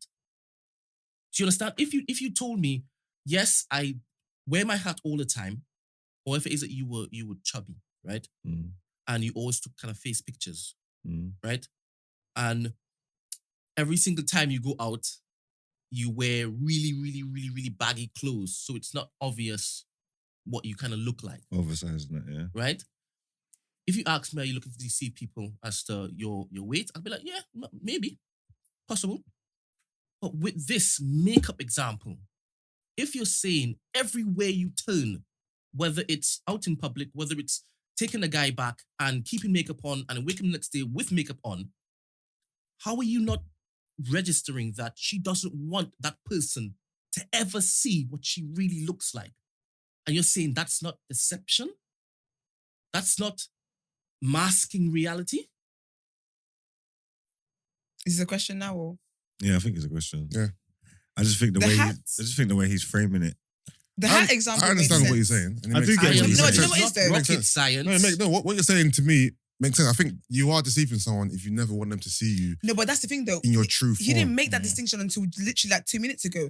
The hat example made sense because I said something about like, if you meet me in the club and this is like, every time you see me, this is what I look like. That's not deception, because every time you see me, it's what I look like. Other times that you don't see me, you don't know how I'm dressed. So I'm not going out of my way to deceive you, because every time you see me, I'm just dressed up. That's it. But in the example, I responded off the back of the thing that he said. And I'm saying if she's always presenting herself in public a particular way, doesn't matter if she goes back, she's always ready. Is it deception? That's not deceiving. That's me dressing up to go out every time. I've responded to what he asked me. No, but the example you gave about if then you're in like you meet a guy out, you guys go back home, and before he wakes up in the morning, then you put your makeup on, blah, blah. That is me going out of my way to ensure you never see me in my natural state. Sorry. You know what it is? I think it's the choice of the words, yeah, because when someone should be allowed to dress up and get ready for the world and do what they're doing, innit, yeah? And this is how I see myself, this is how I want to look, When you say deception, yeah, it gives off the impression that they're in the big room, patting themselves up, and then once they've finished the whole thing, they look in the mirror and go, oh, they're never gonna know. They're never gonna know. They ain't never gonna know. If you jumped off your bed before he wakes up to make sure you look the same as when he saw you, there's deception involved. Yeah. I don't care how you pattern it. Yes, in that extreme case. But if, for example, there's people who have only ever seen me at events. Every time they see me at events, I'm dressed up. I've had makeup on, I'm dressed up. Have I been deceiving them? The intention is not to deceive. No, that's not what he's saying. The question. He posed a particular scenario, and I responded to that scenario. I think it sounds as though I'm accusing you of deceiving people. You can't accuse me of anything, baby. I'm cute. So trust me, I definitely don't think that. Yeah, work out your listeners, maybe. I just feel as though if we are looking to basically fix society, we have to make, like, as men, we have to basically try to encourage women to just come as they are. But I don't think they're going to listen to us. We're not going to listen to you because first of all, not all women wear makeup because they want to look good for men. And that is where the problem lies, where men think that you can give us a nice motivational speech and your speech is what's going to make me decide, you know what, actually, I'm going to put my makeup brushes down. Like I told you guys, I know you guys laughed about it, but makeup is actually art. Makeup is you're not, if I gave you a makeup brush, you can't do anything with makeup brush. Makeup is literally, it takes skills to be able to do it properly. Not all women wear makeup to audition for men. Furthermore, anyway, like I said, makeup is an accessory. In the same way you would go out and wear a gold chain and wear a watch and wear all that kind of stuff, it's just that our accessory happens to be on our face. It's not comparable because you also wear jewelry. That's great, but we've got something additional. So maybe you guys make something else that you can put on your face as well. Then if he pulled off his bed, you would look at him funny. But that's my personal. It's art. That's my personal taste. It's art. No, but that's my personal taste. But in the same way, that's not art. In the same way, if I took my makeup off and the guy was like, do you know what? Like, and he looked at me funny, that's fine. I wouldn't take offense to that. So no guy should take offense to me reacting to him peeling off his beard. That's fine. But my thing, sorry? You wouldn't take offense to the guy that you're interested in. Who are you? I think he's an idiot. But I'll be okay. And that's fine. I wouldn't want to talk to you anyway. That's fine. But I think that we need to step away from this idea that women wearing makeup automatically means that they're deceiving men. Also, anyway, sorry, but are you guys a men thick? You can tell when a woman's got makeup on. In what world do you expect me? Brent, let me finish. In what world do you expect a woman to look exactly how she looks with makeup on? No, but Esther, it's the disparity. And that's fine. I didn't go for that girl because you know what it is when you look at a girl. Nah, you can. When you look at a girl, you can tell who's got a lot of makeup on and who's got like natural looking makeup on. Girls can tell. We can't always tell who. Why do you assume we know? You can't tell when a girl's got heavy makeup on and if it's like makeup. caking. I think that's the term, right? Caking, right? Yeah. Then obviously, they call it birthday makeup. What's that? Birthday makeup. I hate that even that's become an insult. That's the worst now. I hate that men have caught onto that. But, what's birthday makeup? When she looks like a clown. When they go hard. They don't look like a clown. Hard in the paint when they go crazy. That's so to say. Do you know what? Actually, no. Do you know what? I can't believe that men don't know the difference because there's times when men have seen like pictures of women. They're like, oh, like, see this kind of makeup you girls should do. It's light. I'm thinking, do you know how many layers she's done to make her look that natural? I just think that, do you know what? If you meet a girl and you meet her with makeup on, you meet her without makeup on. If you think it's too much for your spirit to handle, leave her there. But don't go off on a tangent and go off on a speech talking about she's deceiving. Okay. It's mean. Again, I respect makeup. I've learned to respect it. You're conflating what I'm saying. I responded to what he said, right? Yeah, but I've moved on from that now. Yeah, but you're still putting it on my plate. Like I said it. Yeah, because you've been the one throwing out the word deception all day. Because I've responded to... You dropped the word deceiving before he did. You dropped the word deceiving before he even walked into this room. Jumping from a 2 to a 10 and then bringing your same attitude like you're 10? So wait. So you want a girl, and what's even pissing me off is makeup is flipping expensive anyway. So you want a woman, yeah? You want a woman to dress up, be a 10 when she goes outside, but because you would think she's a 2 behind closed doors, you want her to dress up, look nice, go to an event, but act like a 2 when I don't look like a 2 right now. Esther, so basically, you want a woman to humble herself. Esther, can I say this quickly? No, I want her to be who she is. What is she? A woman who should basically love who she is. What is she? A loving black woman. No. What is she? He called himself now, there. what is she? Why would I say she's a 10? What? Why would I say she's a 10? No, it's not that. Because she presents herself. We're in a world where it's whatever I say identify as I am. What the hell are you talking about? No, I'm not talking about that. Because when she says she's a 2, so what does it mean? Like, what is she then? For real, when you say she's a 2, what is she then? What does that mean? You're saying she needs to act accordingly, so you're saying she's a 2. So what is she then? I think what you're saying is... Tell me, finish this. No, I'm asking. I want you to tell me. What is the question? What is she? What does that mean? You want a woman to act be who she is. So you want to be who she is. No, don't pretend to be somebody else. Be who she is. So if you're a 2, be a 2. I would always encourage people to basically be who they are. I wouldn't encourage people to be who they aren't. So exactly. So how does that present itself? How are 2 supposed to act? Oh, is that what you're asking me? Yes. All right. So, in order to ask this question, if you have a certain persona and it's identified as your standard, your baseline, and then you put stuff on and then you be someone else, I'm saying don't be that person. Be the person you were before you put stuff on. That's what I'm saying. Okay, so what about if they act like 10s all the time, regardless of how they look? If they act like 10s, then cool, fine, because you're deluded. I think what is and you have the right to be deluded. No, but what is we that meet like these a 10 people though? all the time. There are plenty of men who are just like that. There are short men who act like they are tall men. You all say that all the time. There are broke men who act like they are rich men. You all say that all the time. And see, this is what I was going to say. Because obviously, like, women are attracted to certain material things for men, right? If a man comes now, he's in, I don't know, one of them Lamborghini trucks now, and he's talking to you, acting like he owns it. All of a sudden, his boy comes along and takes off, and he has to get the bus, right? But he's chatting to you near the bus stop, yeah? Would you not see him in a different way? Is that deception? If you made me believe that was your car, yes. But the thing is, what I'm saying... Just because, let's just say he's just holding the keys. He never told you anything though. Then I can't assume that because you never told me you own the car. But I feel like what Brent is trying to say here is that he can say to me he can act like he owns... No, okay, so he's in his real life, he doesn't own the Lambo, right? Mm-hmm.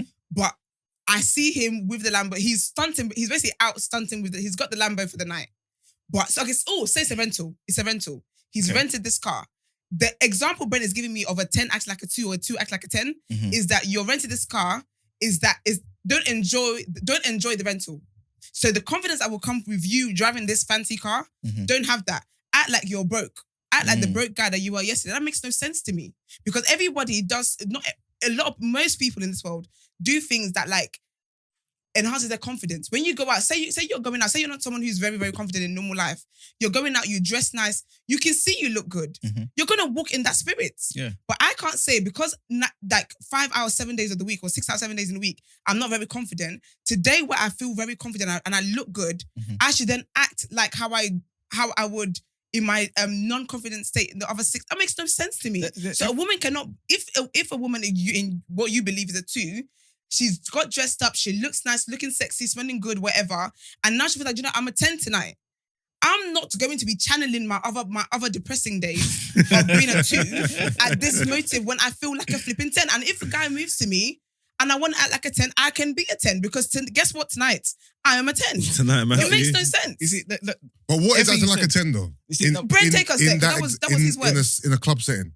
No, we don't know because that was his kind of. That was him, and he dodged that question. He's being a 10, being dismissive, being stush, acting like you're. This is where the your ugly shit part don't came stink. in. You know what I This is mean? where the ugly part came in. That's why I said if you got rebuffed, move away from me. You're below me. You flipping peasant. Yeah. And I'll be honest with you. Well, deep down in her heart, she's meaty. Deep down in her heart, just beneath the cake. But what's wrong with that? What's wrong with that? There's nothing wrong with that because it happens all the time. No, because what it sounds like is you're saying that. Oh, I have a problem with that. I know trust me, everyone knows you have a problem with it. Yeah. What it sounds like you're saying is that, because you're in what you believe she's a 2 on a normal day, but just like a 10 today, she needs to be humble. That's what it sounds like. Like, don't be out here act like you're a 10. But she has a right to. If a guy moves to her, I'm consistent. If a guy moves to her, she has a right to not be attracted to him. Men should also be humble, and they shouldn't basically be reaching for things they cannot maintain. I also believe this thing for men. So it's not just a woman's thing. Do you understand? I believe that the society would be much better if it is that we didn't have all these things that created so much mystery and mystique and confusion. 100%. Because we're literally racing down this particular track where it's only going to get messier. Yeah. Because everybody is putting on a different cloak to be something else. And they're not being themselves. Full stop. That's I'm not saying that I'm saying it should stop. 100%. But it edges me when I know that this particular guy or girl, you wouldn't be acting so brazy if they really knew you were broke, if they really knew you didn't look like that, and you even being mean with it. Yeah, but what's wrong with them? Yeah, but mean in your terms. What's wrong with them escaping from their reality, though? I'm all about reality, to be honest. Yeah, this whole temporary escape. But you know what? But that's fair enough for you. But I'm only speaking about I'm not saying that everybody should agree with what I'm saying. I'm not. Yeah, but you're saying that you essentially don't you have an issue with people acting this way. There's but context to it though. You can't be acting like your shit don't stink. You acting like your shit don't stink and you're being mean and rare. And that's not really your reality. Being mean is different. Being mean is different. The example of the 10, a guy moving to her, because basically what you said earlier as well was like, okay, so a girl is a 3 without makeup. With makeup, she's a 10. His example was that your natural state, men are just how they are, right? Well, some men wear makeup, but there's that. But in your natural state, you're 8, right? So you move to this girl, but in her 10 embodiment, she's not feeling you. But he's saying like, yeah, but you're 2 in reality. It's that thing about act like the 2 that you are. But what's wrong with her having an escape where maybe when she doesn't have makeup on or whatever, it's guys that are like 1s moving to her. And today it's a guy that's 8, but she's not even interested in that guy. All right, so I think not just short term, I think long term. I think sustainability, right? Yeah. So this whole intermittent or temporary escape from reality that you are saying women should be allowed to have. But then everybody should be allowed to have it. I'd give the example about rich guys as well. I don't think you should hire a nice car and be acting like you drive a tricycle on a normal day. The thing is, that car, leaving that embodiment of the car you have. My man was going to, I think, where you're going is like, what's this woman's track record then? If you're 2 who presents as a 10, are you retaining men? Or once a man finds out you're a 2, does he bounce? If that's the case, why would you then act ugly if you know that this is not what you really look like? Okay, we need to define what acting because you ain't going to keep these men. Because it's acting ugly, yeah? Because what I'm getting you guys is acting ugly is that she's rejected a guy who is on a normal day better looking than she is. I don't think that's an ugly thing. I think that even if I'm a 10 today and usually I have minuses moving to me, if on this day I'm a 10, a guy who's an 8 moves to me, I don't have to accept. No I'm saying you have to do anything. But what I mean is, if you know that you don't look like this normally, that you've really enhanced yourself, right? And you know that, more likely when the man sees you barefaced, maybe his attraction to you will dwindle. Yeah. If that's your track record, then why would you then act like a 10 and be ugly if you're really a 2, if it's not working for you? What is ugly? I want to forget ugly. I don't. What's ugly? Because for me, because in these conversations, I'm interpreting it as that's why I said a girl is a guy moves to a girl, she rejects him. I feel like the way you guys' question is going is that why would you reject a guy that you can't get on a normal day? I'm not saying take anything that comes your way just because you believe that, you're saying and that's if what she wants to be Cinderella for the night, she should be allowed to. Yeah. I'm talking about what happens after that. Yeah, night is finished. same. That's what I'm saying. So how do you sustain this long term if you know that you're really, the disparity between what you look like normally and on nights out is so vast that most men may be alarmed by it. Therefore, how do you navigate that forever? And then men will be accused of being shallow if it is that like, this is not who I actually do. Relationships are more nuanced than that. There's so much that goes into it. And that's why you put up with it. That's why it works. This is why it goes round. Each one teach one. Like once she takes off that makeup off, all right, cool. She might not look as good as she didn't look, but this is the day after. This was after that boom boom was crazy. She definitely buff in that dress. Like all this, there's so much that goes into it that you make things. All right, cool. She doesn't. Okay, cool. She doesn't. But every time we go out, she's gonna put that makeup on and look like that again as well. And she also does this, and she's got this and that. This is the package here. She's good actually. It's all right. It's cool, and that's how it works. You give and take with anything. That's fine. I've only spoken from my point of view. I've not looked to tell people they should think like me. I've just told you what one of my hooks is. Pet peeves. 100%. And I've told you I'm interested in her natural form. I've told you that. I'm not shying away from sitting in that. I like when I can see you, I see you're cute, so whatever you do after the fact, I know that when that comes off, when you finish being Cinderella, you're still my Cinderella. Do you understand? That's me. I don't like when there is cheekiness attached to people who should not be cheeky. That's mad.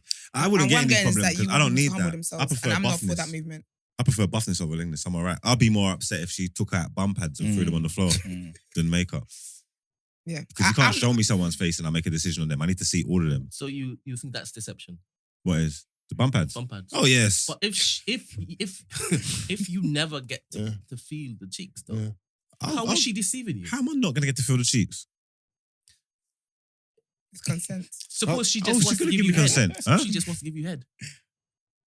I got long arms. Give me head from the side. Come this way. Wait. So is it deception if she never tells you she has bum pads? You can't have bum pads and be rolling with me. That's crazy. Is it deception? Yes, it's deception. If she never tells you that she has bum pads, how is it? Speak to him, please. If she never tells you, don't tag team on me. Because you're on our side now. We're together now. Not on the same side. We're together. Go on. If she never tells you, if she never tells you, and you never cup and feel, your hands are not that long. You never get to cup and feel. How is that deception? She's a liar. How? Can you imagine, Manuel? What? Can you imagine? Look, how? Wait, this guy. Are you saying you're ridiculous? I'm ridiculous. If a woman wears bum pads, and I can see that she has bum pads. No, but you can't see that. No, but you say, okay, cool. So even if I didn't find out, is it deception? Trust me. Of course it is. Of course. She's even worse of a liar. Look at this. So you're telling these guys. Even if I never find out, she's even worse of a liar. I haven't been on against you. Respectfully, you guys are pathetic. Thank you. Thank you. Wait. Thank you. Wait. Because when I gave the example earlier, thank you. I've been with you all day. But now it's about cheats. You're not with me anymore. Thank you. I don't play with I don't understand why you guys are getting crazy right now. You understand? If a what's woman's, I don't get it. I don't get why you guys. Basically, before, and I understand her frustration because before she's saying she was arguing with me. It's not deception if it is I haven't lied to you. If I haven't told you this is the thing, right? She didn't tell you she's wearing bum pads. You just assumed she wasn't.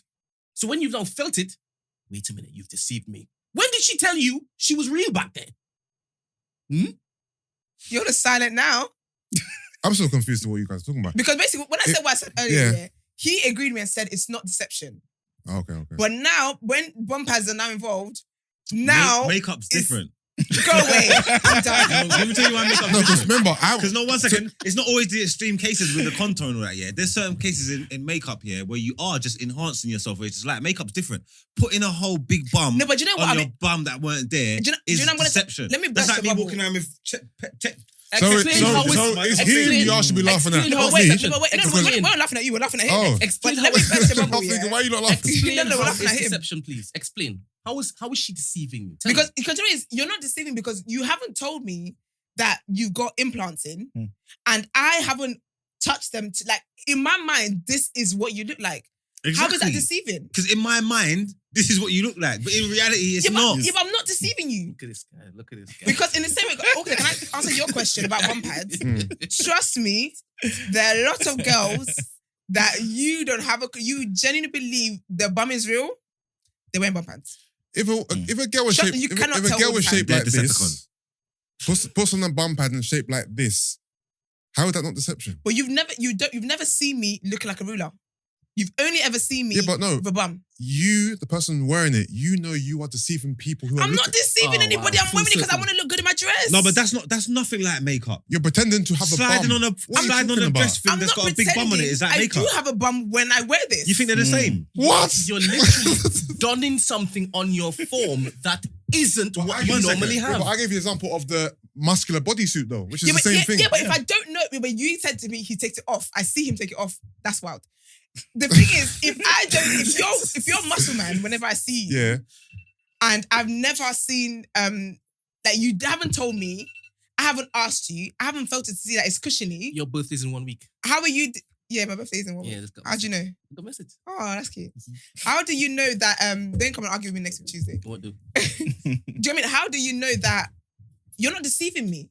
I'm the one who I've made the assumption this is real, and then when I've come to find out it's not real, you deceive me. But I didn't deceive you. I didn't tell you. So deception only comes when there's contact, communication, there's dialogue between the two of you. If I'm just walking around my daily life with a fake beard, until someone comes in contact with me and finds out it's fake, I'm not deceiving no one. Yeah, because all you're... Is that what you guys are saying? Understand. Until there's I'm actual... in agreement with... Ta-da! Like... I'm in agreement because you know what it is? with both examples, mine and his, being deception. Because you know what it is? Because in my mind, all I'm doing is enhancing my features.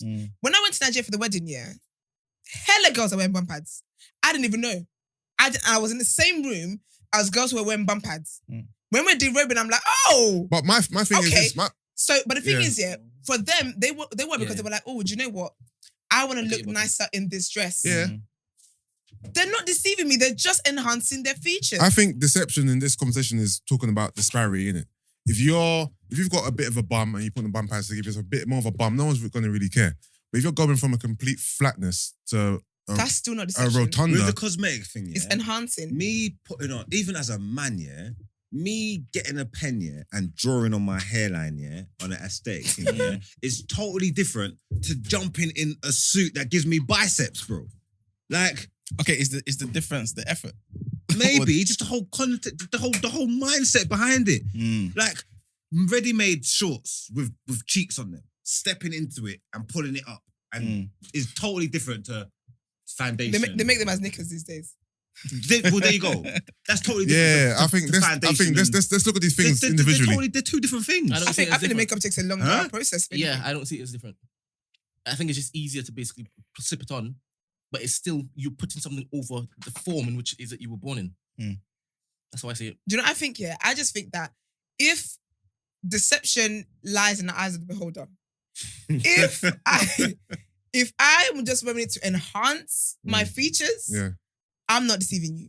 You who are deceived are the one who assumed I was set up this way. Let's just say you're with a guy, and for all you knew, he had like teeth was A1, right? Yeah. You're with him for a couple of years. He was wearing dentures the whole time. But he made it a point for you never to find out. So he would never let you see him take them out. He would never let you see him cleaning them. He'd done his best to hide it from you. Yeah. 2 years in, he fucks up, he slips up. You wake up one day, he's got your dentures in a cup. And he wakes up, he's just bare gums. Has he been deceiving you for all those years? Because that is intentional, yes. Wait. What? Explain to what? me. First of all, I like the fact you asked this question. Explain. No, but I said the same thing. Do you guys listen to me when I talk? No. I said the exact. No. I said the exact same thing with makeup. I said with the makeup stuff, if she goes out of her way to make sure before you wake up, she's got makeup on. Before you go to sleep, she's got makeup on. Like, if you go out of your way to do something, then yes, I am deceiving you because I'm intentional in making sure you never find out. But if on a normal random day, I just put on my thing and you just happen never to find out, I'm not deceiving you. Esther, you know some people have certain schedules, like they wake up 4 o'clock in the morning, go to the gym, Let's just say this was this man's schedule. So he's not doing it because you're in his bed. Yeah. He's doing it because this is what he does. So he's up early before you. Yeah. He sleeps after you. You never see it. Is that deception? If it's just a thing where it's a routine where he does it, I don't think it's deception. But say we're in lockdown and you don't need your teeth and you go out of your way to put your teeth on even when we're in the house, because you don't want me to find out that you got buck-up teeth underneath, that is deception. Yes. All right, another question. I should have been a lawyer. If a man... I should have pursued that career. If a man, right, he has another family, right? He just doesn't tell you this when he gets with you, right? Are you an egg? Sorry? He's just living his life normally. His routine is his routine. Yeah. He does whatever he does. You just don't know about it. Is he deceiving you? Are you hearing the question you're asking me? Yes, I am. Ask me again. Is withholding information deception?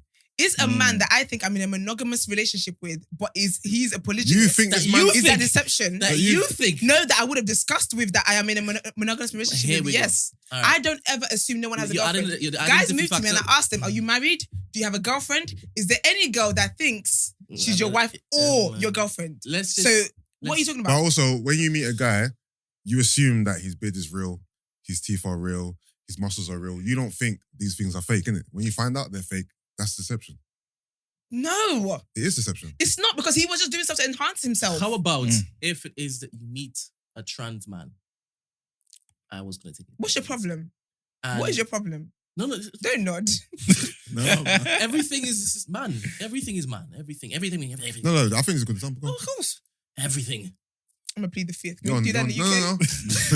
No. You better stand in your truth. Okay, carry on. Go on, bro. Stand up. And then one day, you find out that he hasn't had full surgery yet. Right? So wait, is this a woman or a man? It's a trans man. So he was a woman? Yeah. It was one. Okay. Yeah. And then you find out. He has a vagina? Yeah, he has a vagina. Okay. Would you think that he's deceiving you? But or he has deceived you? I would have known. I would have seen that he had a vagina there. Just scuttle out of little No, I'm not trying to scuttle out. Your question makes no sense to me. I have posed. No, your question makes no sense. I have posed the scenario. Your scenario makes no sense. You're saying that you would have found out before that he had a penis or not? A vagina. Let's just say he had the surgery and he had a mound there, right? Okay. And for 4 months. So basically, it's a trans man. Yeah. But he never told me he was trans. Yeah. Yeah. Is that deception? Yeah. No, I just don't think he just didn't say anything. He doesn't tell me his truth. I think you're trying to die on your... Wait. Yeah. No, I'm not. I'm really not. I'm being ignorant, you know. Question. You meet a man, trigger one, this man has AIDS, he has HIV. Yeah? He doesn't tell you. Yeah? Yeah. You guys are intimate. You're in a relationship. He's withholding important information about himself from you. You found out months, maybe a year afterwards. Thoughts? That's not deception. That's a crime. But it's still deception. It's still deception too. Can it not be both? Because someone wearing makeup, muscle man suit, whatever it is, does not directly affect my health. That is a different. It's a crime, thing. yes, but it's also deception. Mental health. It's a crime. It's also deception. Different. It's deception too. It's a crime. Look at me. I'm sorry, I think that example is very I think you saying it's a crime is trying to like overlook because it is deception as well. No, because everything else we've spoken about is stuff that enhances beauty in a way. I know, but we're taking HIV is not enhancing. We're taking it somewhere else, babes. And I'm getting off this train. We're taking the conversation. Ding, ding, ding, I'm getting off. Yo, because that example doesn't know. We got bare headlights to go for. I just remind you guys, I gotta leave at 10:30. I got a doctor's appointment. Nah, sorry, I've got to say that example makes no sense. No, it makes sense. It doesn't because we're talking about bum pads and makeup. This stuff that enhances beauty, though. But we can take the conversation. Why can't we take the conversation somewhere else? Because it don't make sense. You didn't start at 8, did he? I just we did it first. I just hope that your takeaway from this is that Marks basically left you hanging. No, I don't need anyone to. I don't need. I just need you to remember that. To me, no, you don't. I wouldn't. I'll remember remind that. you. I never left her hanging. I was with her. She left me hanging. Actually, I would. Yeah. If you watch it back, can you see how it went? You say she didn't go with you? Yeah, I was holding her down. She left me. No, you left me first of all. But I didn't need Mark's support for me to stand in my truth. I believe what I believe, and I believe that what you believe is problematic. Can I say one thing? I think things are changing though. Like, just to go back to what you're saying about how men shouldn't treat a woman a particular way, right? Yeah. Because one of my boys, granted, he's younger than me. He's like, I don't know, 20-something, Yeah. He's like, I prefer my women to have makeup. It shows they actually care. They're actually putting in effort to come and see me, and you know what I'm saying? Yeah. So I think I don't know. It's a way of taking care of yourself, yeah. Looking cute for your person. I'm not sure if it is that your boy. If pose the question, would you like when your girl takes off her makeup, she no longer looks like? Yeah, I guess so. Obviously, this is a different question. Yeah. So let's focus on that. Also, let's end it there. I swear there was remember that story about that. I think they're from China. He sued his. You mentioned it the other day. Yeah, he sued his wife. Yeah. For the same reason because I think did they have? She had surgery. She had plastic surgery. And and then when they had kids, they did. Oh yeah. Yeah, the kids didn't math up. It was like, you deceived me. But even that though, because when you met me, I was in my new states. I don't owe you to tell you That's what deception. I look like before, man. That's not deception, man. What if he's thinking, you know what, you got beautiful nose, beautiful eyes. I want my kids to have that. Okay. But you're talking about But also, you're talking about this new state. So if I met a man, if I met a man, nope. If I met a man who had a penis enlargement, he doesn't owe me his story of how his penis was small. Because then if I went to a dance, for example, and there's girls like, oh, that guy, he's got a small penis. I'm thinking initially, he doesn't owe me his story. But do you believe in full disclosure within a relationship? Obviously, when you're meeting someone and you're in the dating stage, it's cool. But when you're with someone, do you believe they should just tell you everything? No, not everything. Okay. I think if it's relevant to know and it's got something that's going to pop up or whatever, then absolutely yes. But certain things, I don't think it's necessary for you to know. So you wouldn't want to know your husband's total like history of whatever, like if he done any enhancements, changed anything, or looked a certain way, if he, I don't know, he had veneers or whatever. Just you wouldn't want to know any of that stuff.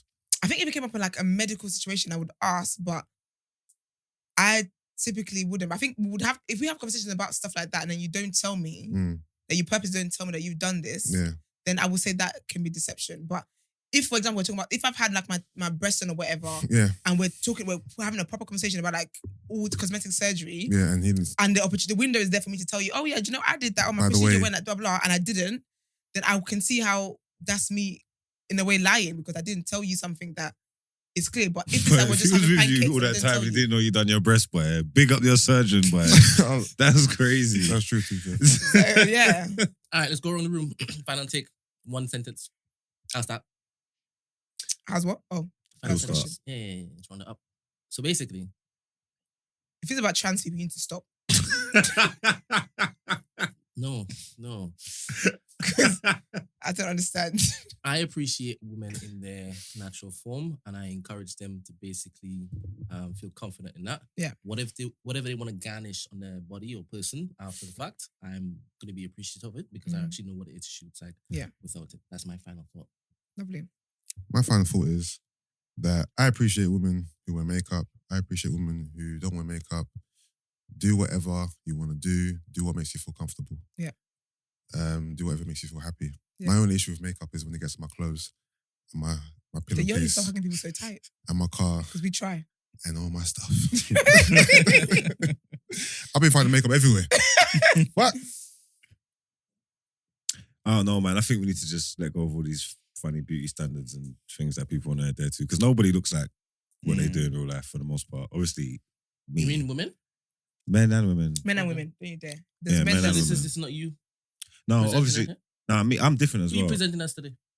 I look different in real life than I do on Instagram. I'm probably better in real life. Better in real life. I think a lot of people do. In terms of pictures and videos, that you look different to what you don't. No one looks exactly the same as they look in pictures and I think videos as they do in real life. Yeah, I just think everybody each to their own. You're entitled to make yourself feel and look however you want. I'm here for it. I'm with it. So yeah, But more power to you. no Just bum pads, no though. bum pads. No bum pads. And, Like you yeah, said that twice. Like it's a warning. that'd be fun. I think everybody do whatever what makes you happy.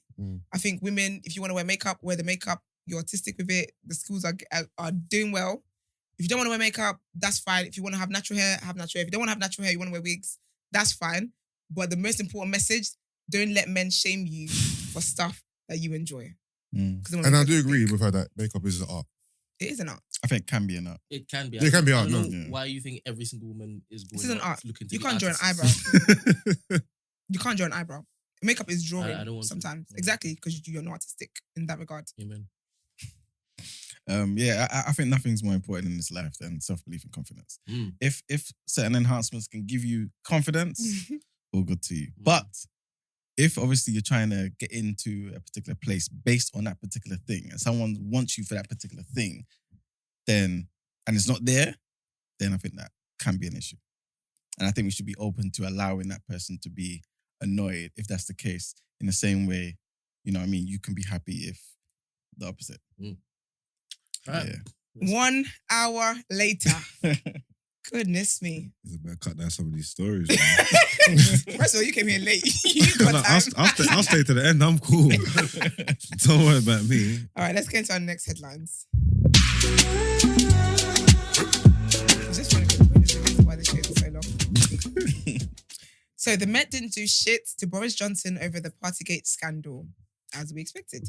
Even though Boris Johnson is on his way out, it seems the media and whoever else can get his hands on him don't want him to make a smooth exit. Anger over the PartyGate scandal has been reignited after Scotland Yard confirmed that it did not send questionnaires to Boris Johnson before deciding against fining him for attending 2 Downing Street lockdown gatherings. Fines were issued to other attendees at the gatherings in 2020, including one at number 10 on 13th of November, where the Prime Minister gave a leaving speech for his departing Director of Communications, Lee Kane, and another in Cabinet Office on the 17th of December. Downing Street has previously said that the Prime Minister did not receive police questionnaires relating to some lockdown events, but this is the first time the Metropolitan Police has admitted to this also. As expected, they have received a lot of criticism. The GLP, which is a Good Law Project, a non-profit campaign group, said, the Met's actions have raised grave concerns about the differential way in which they are policing those in power. We don't think the Met's response is consistent with their legal duty of candour, and we certainly don't think it's consistent with what the Met has elsewhere conceded in their public duty to maintain public confidence in policing. Scotland Yard responded by saying investigating officers had examined hundreds of documents, including emails, diary entries, witness statements, and CCTV images. They also said questionnaires were a useful part of the investigation, where if answers were clear from other evidence, there was little to be gained from sending one to a particular person simply for them to confirm who was already known, and there was no duty to send one. Does that make sense? Mm-hmm. They're just dragging this out, man. Just let it go, man. Just let it go, man. Did you hear about the people that want Boris to stay? What people that want Boris to stay? The certain people in Tory party, they've done a petition and they got 10,000 signatures. No way. Yeah, basically saying we want Boris to stay. If y'all don't go and get a job. And basically Boris is like, look, if obviously If the people want me. if the people want me, I'm willing to stay, man. Okay, that's the bag. You would rate him more if that happened, right? Come and be going. Yeah. I said, I ain't going. But you know On what? the Wolf of I Wall Street respect thing, it. Yeah. All right, so the UK is set to host the next. Them memes will be sick. The Wolf of What, Wall Boris? Street. Oh. Yeah, the Conor McGregor. I'd like to apologize to absolutely fucking nobody. No, I'm so done. 100%. But so the UK is set to host the next Eurovision Song Contest. It has been confirmed that the Eurovision Song Contest will take place in the UK next year after show organisers decided it could not be held in the winning country, Ukraine. I wonder why. The ongoing war has forced the European Broadcasting Union to look for an alternative host. As Sam Ryder came second this year, the EBU, the European Broadcasting Union, have looked to the UK to host the next contest. It appears several UK cities have already expressed interest in hosting. Speaking on the contest, runner-up Sam Ryder said, Ukraine's win was deserved and encapsulated everything the song contest is about. The main thing is that we throw an amazing event that celebrates Ukraine, and one thing's for sure, we know how to throw a party here in the UK. So what are you guys saying? If it's in London, would you make an appearance? Heck What? no. As in, Ukraine won the last. As in, go to watch it. Yeah. No? Ukraine won the last Eurovision Song Contest. Yeah. Was this yesterday? Yesterday or 2 days ago? No. Britain came second. No, this was a couple months back. This is a month back. We watched it on TDA. Yeah, we spoke about Yeah, we it. did actually. Yeah, I didn't know they won. So everyone just felt sorry for them and let them win the contest. Yeah. Basically, yeah. Basically. Yeah. Okay, cool. I don't know what it's about. Definitely not going. Oh, you don't? You don't know what Eurovision Song Contest is about? No. They just pick their shittest artists from their country and make them play their shittest songs. Whack songs. And everybody just picks who's got the shittest song in the world, basically. And Do you agree That's with that really sentiment? what it is. huh? Do you agree with the sentiment that they all kind of gathered together and said, all right, cool, basically, Ukraine, because you're going through some tough times, we will give you this contest. It seemed like You it. like that? Yeah. All right, cool. Is that really what it is? Because that would be a good show. And also, why are the songs? What? But Why are Eurovision the Song songs Be like Contest? this shits. Whoever these people are, because I know these people don't know than no one, because whoever represents our country usually is someone. Actually, no, there's been a couple of times it's been someone you know, innit? Yeah. There's been a couple of times it's someone you know. But for Has the Zimbabwe ever gone? I don't know. I don't know. But for the most part, I don't know. It's just I don't even know where they find these people. It's just weird songs from weird countries, weird artists, and turn up. I actually thought there had to be a rule that you couldn't be famous. You have to be like Oh, is it? no Yeah, nobody. name, Oh, yeah, 'cause nobody. No, man. Somebody's represented us before that we Yeah. that we He was was aware famous. of. Yeah, someone's represented us before in Euros, Yeah. Eurovision. Definitely. I just can't think of who it would have been, but not necessarily famous. Someone that we was aware of, though. Someone that we know. You get me? Yeah. Definitely. Okay. But, All right. Eurovision. So the monkeys in Japan are wilding. They're moving mad. Videos have been making their rounds online showing people being attacked by monkeys in Japan. However, it is apparently a lot worse than it may seem, as Japanese police are having to turn to tranquilizer guns in an attempt to stop the wild monkey attacks that have been terrorizing residents. In recent weeks, 42 people have been reported injured in Yamaguchi City, including children and the elderly. These monkeys are a common sight in large parts of the country. However, incidents like these are considered quite unusual. Attempts to capture the animals with traps have failed, and police patrols implemented since the first attack in early July have also failed to deter the monkeys. Authorities are also unsure if the assaults are the work of a single rogue monkey or a clique of several intelligent but violent criminal monkeys. I can't believe my life has come to I'm reporting about monkeys. Injuries have varied, with local media reporting victims have received anything from scratches, bitten legs and hands, to bitten necks and stomachs. I think, anyway, that we're going to live in a world at some point where the animals rise up. And the UK, we're already getting that with pigeons. They're rising up. How are they rising up? Pigeons back in the day, yeah, if you do this or something, Oh, they they used go to away. stamp and used to run. Now, they don't they move. look you dead in the eye. The other day, I had to wait on the side of my road. I Yeah. had to wait my car Yeah. for the fox to leave my No, my front foxes door. are definitely doing that. Foxes don't scurry away no more. They I even, had to wait they for even, it. I had to they just sit in stand my there. car and wait for the fox to be ready to leave so I could enter my own premises. Yeah, foxes do just stay there. If they have confidence, then let them run, innit? It's all about confidence. Yeah, because you know they haven't got makeup on, so you're very confident. Gosh, so annoying. Anyways, let's get into Word on Road.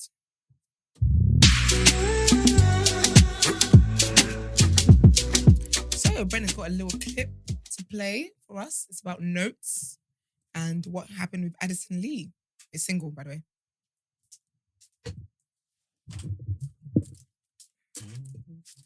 Have you got it out? If you weren't too busy, fine for the people. Be ready. Exactly. But to answer the question before about the Eurovision Song Contest, Blue did it in 2011. They're a group, aren't There they? you go. Yeah. Yeah, but was that prior to them being famous? Yeah. Or they already famous? No, I think they was already famous. 2011, yeah. Oh, Mark, sorry, your fault. Oh, sorry. Thank you. Andy Abraham, remember him from X Factor. No. He came. I can't remember where he came in the contest though. Yeah, X Factor people can do it. They ain't famous like that. Okay. Yeah. Him. I remember that as well. Yeah, remember him? Who the hell is that guy? Oh, The old black man from X Factor. I can say X Factor people can do it because they're not that famous. Molly. Do you know Molly? Molly who? Molly May? No, just a Molly. No, really? Because there's one Molly. Okay, cool. Yeah. This is like a regular. When that 50k is coming and I'm seeing and I've had to do all of that or whatever, or I'm doing certain things or I'm going through trials and whatnot, but then I've got a 50k deal on the table, I'm going to take the 50k deal on the table because I don't know what's happening tomorrow. Yeah. You know what I'm saying? Like, on top of the fact that before that, nobody was offering that kind of figure. You know what I'm saying? Like, not to my knowledge anyways, for one single. You know what I mean? So, not to me also. So when that came, I just thought, man, 2 years salary for an average person, you know what I mean? For one song, why not? You know what I mean? Like, that's how I saw it. When that... Yeah, so he went on a podcast and basically was talking about, when he signed Addison Lee and he signed for 50k. And obviously a lot of people were saying, that's wild and blah, blah, blah. That was back in... I don't think that's wild at all. 2017. It was the new ice. Yeah. It was on the ice. Yeah, exactly. Yeah. And I think also, but hopefully, because I know he said Addison Lee, I think I do remember him actually collaborating with something to do with the actual cab company. Yeah. But hopefully, because sometimes some deals just like, you get 50k and then whatever revenue comes in, they get it. Do you get what I mean? Yeah. So it's hopefully... just a loan, innit? You get your money back. Why was people saying that 50k is not a lot? No, they basically said no. So Mimi as well, she put it, that's how I saw it actually. The music blogger, she said that was basically a scam. Well, because he got 50 for Addison Lee. Yeah, so he could have got more. She said, I know that's a lot but he was an artist. He was an artist at the time and that as well. Why is everyone on Twitter acting like they're all rich? Like, it's not even they're all rich. They don't even know the lay of the land. Sorry, they don't. We're allowed to do that if we have the confidence to do it. I understand. We complaining now? We complaining now? If I feel like it, why not? No one didn't know who Notes was before them. So no. Not even 50k. But are you okay? That was No, good, because everyone's trying to ignore you. That's good money. No, I thought 50k. Why they laughing at him? No, it was good money. No, just he got, It's with hindsight. Everybody's just because of how how big the song was and exactly the song became big. So that's it. But you don't know because really and truly that song may not have done even done well. You didn't know. Do you get what I mean? So 50 grand for a single, one song with no other clauses, no other extensions or that is if it's just one song and it was 50 racks, that was good money. Yeah. Trust me. But okay, my next bit of news is Nick Cannon has welcomed his 8th offspring with the model Bree. Did you celebrate? Why not? A new black baby in the world. A new black baby that may not have a father. He's there. What do you mean? Where is he going? He's having these. He's having these babies because he knows that his health is bad and he could die tomorrow. So he's trying to have a bunch of babies that he's going to leave here. Isn't that allegedly? Is that his reason? It's not alleged. Is that what's going on? Yeah, he's not feeling well. Yeah, sure? So he's just planted babies. He said this in an interview. What's his medical? He has I don't know. Who you talking about, Nick? Yeah. He has lupus. Yeah, lupus. That's it. Yeah, but so what? He's just breeding these things because he thinks he's gonna die. I think that's one of the Yeah, motivations behind it. Yeah.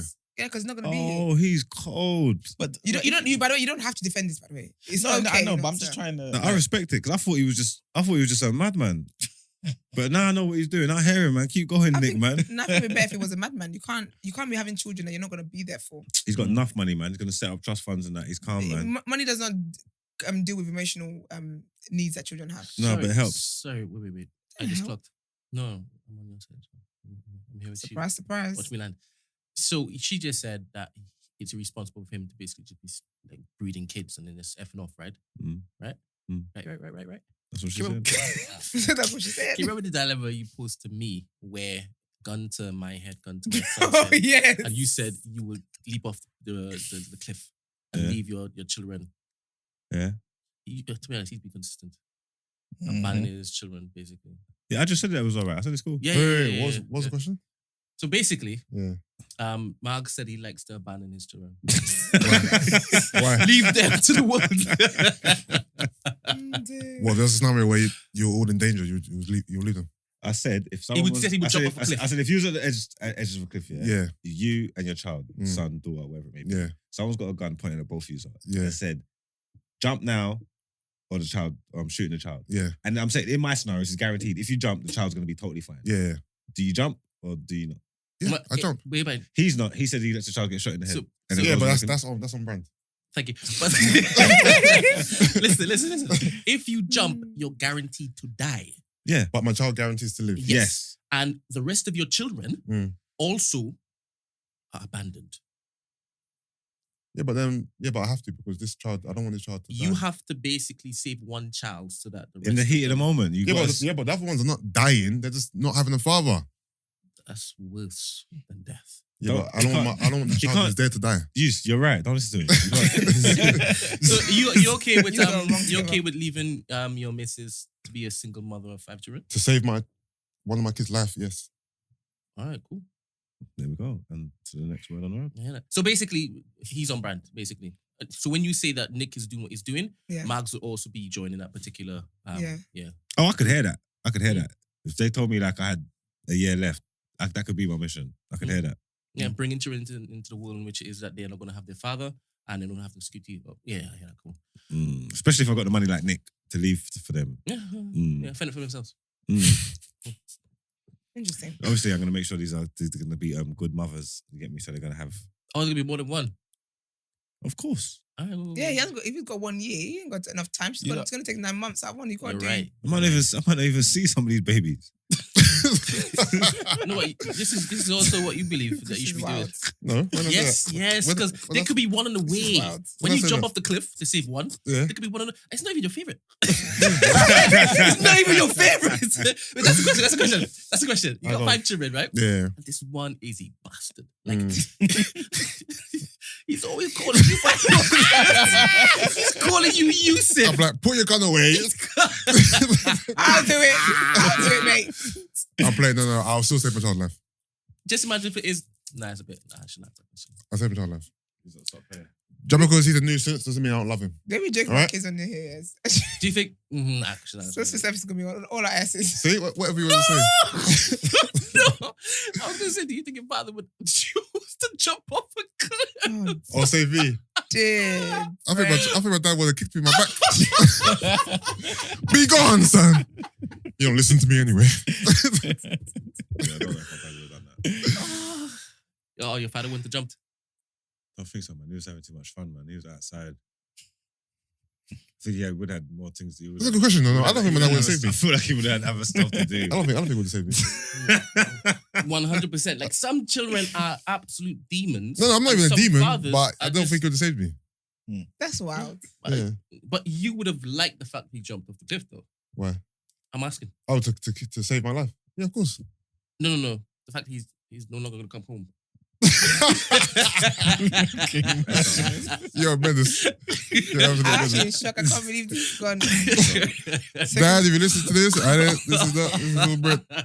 So he's welcomed his 8th child with Bree TSC, and she said on Instagram, "I did it, an all-natural, unmedicated home birth. This was the most humbling, limit-pushing, yet awakening and completely empowering experience. I can't thank my team enough for delivering my son safely." She also added that the experience has changed her life forever, and I can't believe he's here.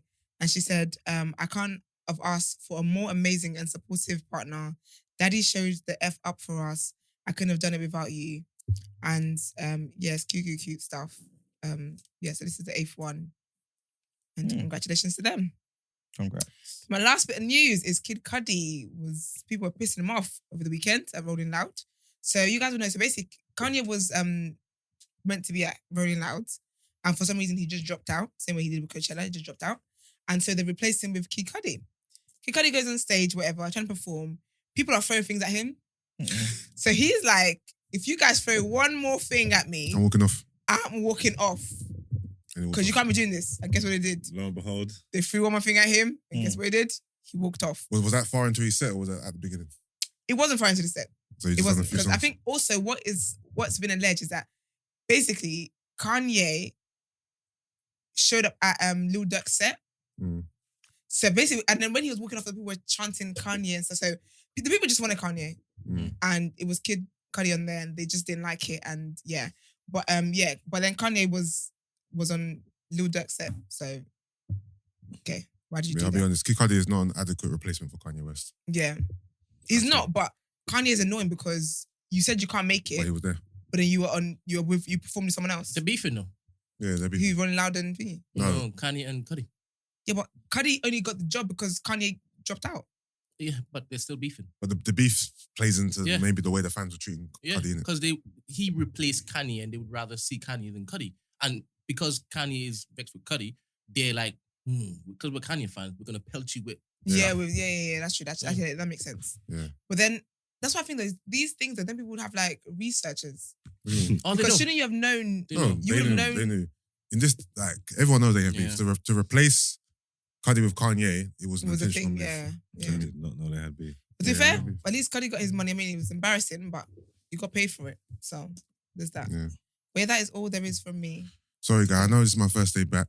Yeah. But I've got to leave. Got a doctor's appointment. I'll be back tomorrow for the full show. You would have been here for the full show if Brent wasn't on. To be fair, if that conversation never went on for an hour, we would have been done by now anyway. Yeah, we would have. So technically, I'm not even in the wrong for leaving. No, you're definitely not. You're definitely not. As long as you walk out of here with confidence, you're fine. Yeah, it's all about confidence. But so next up, we've got the People's Journal.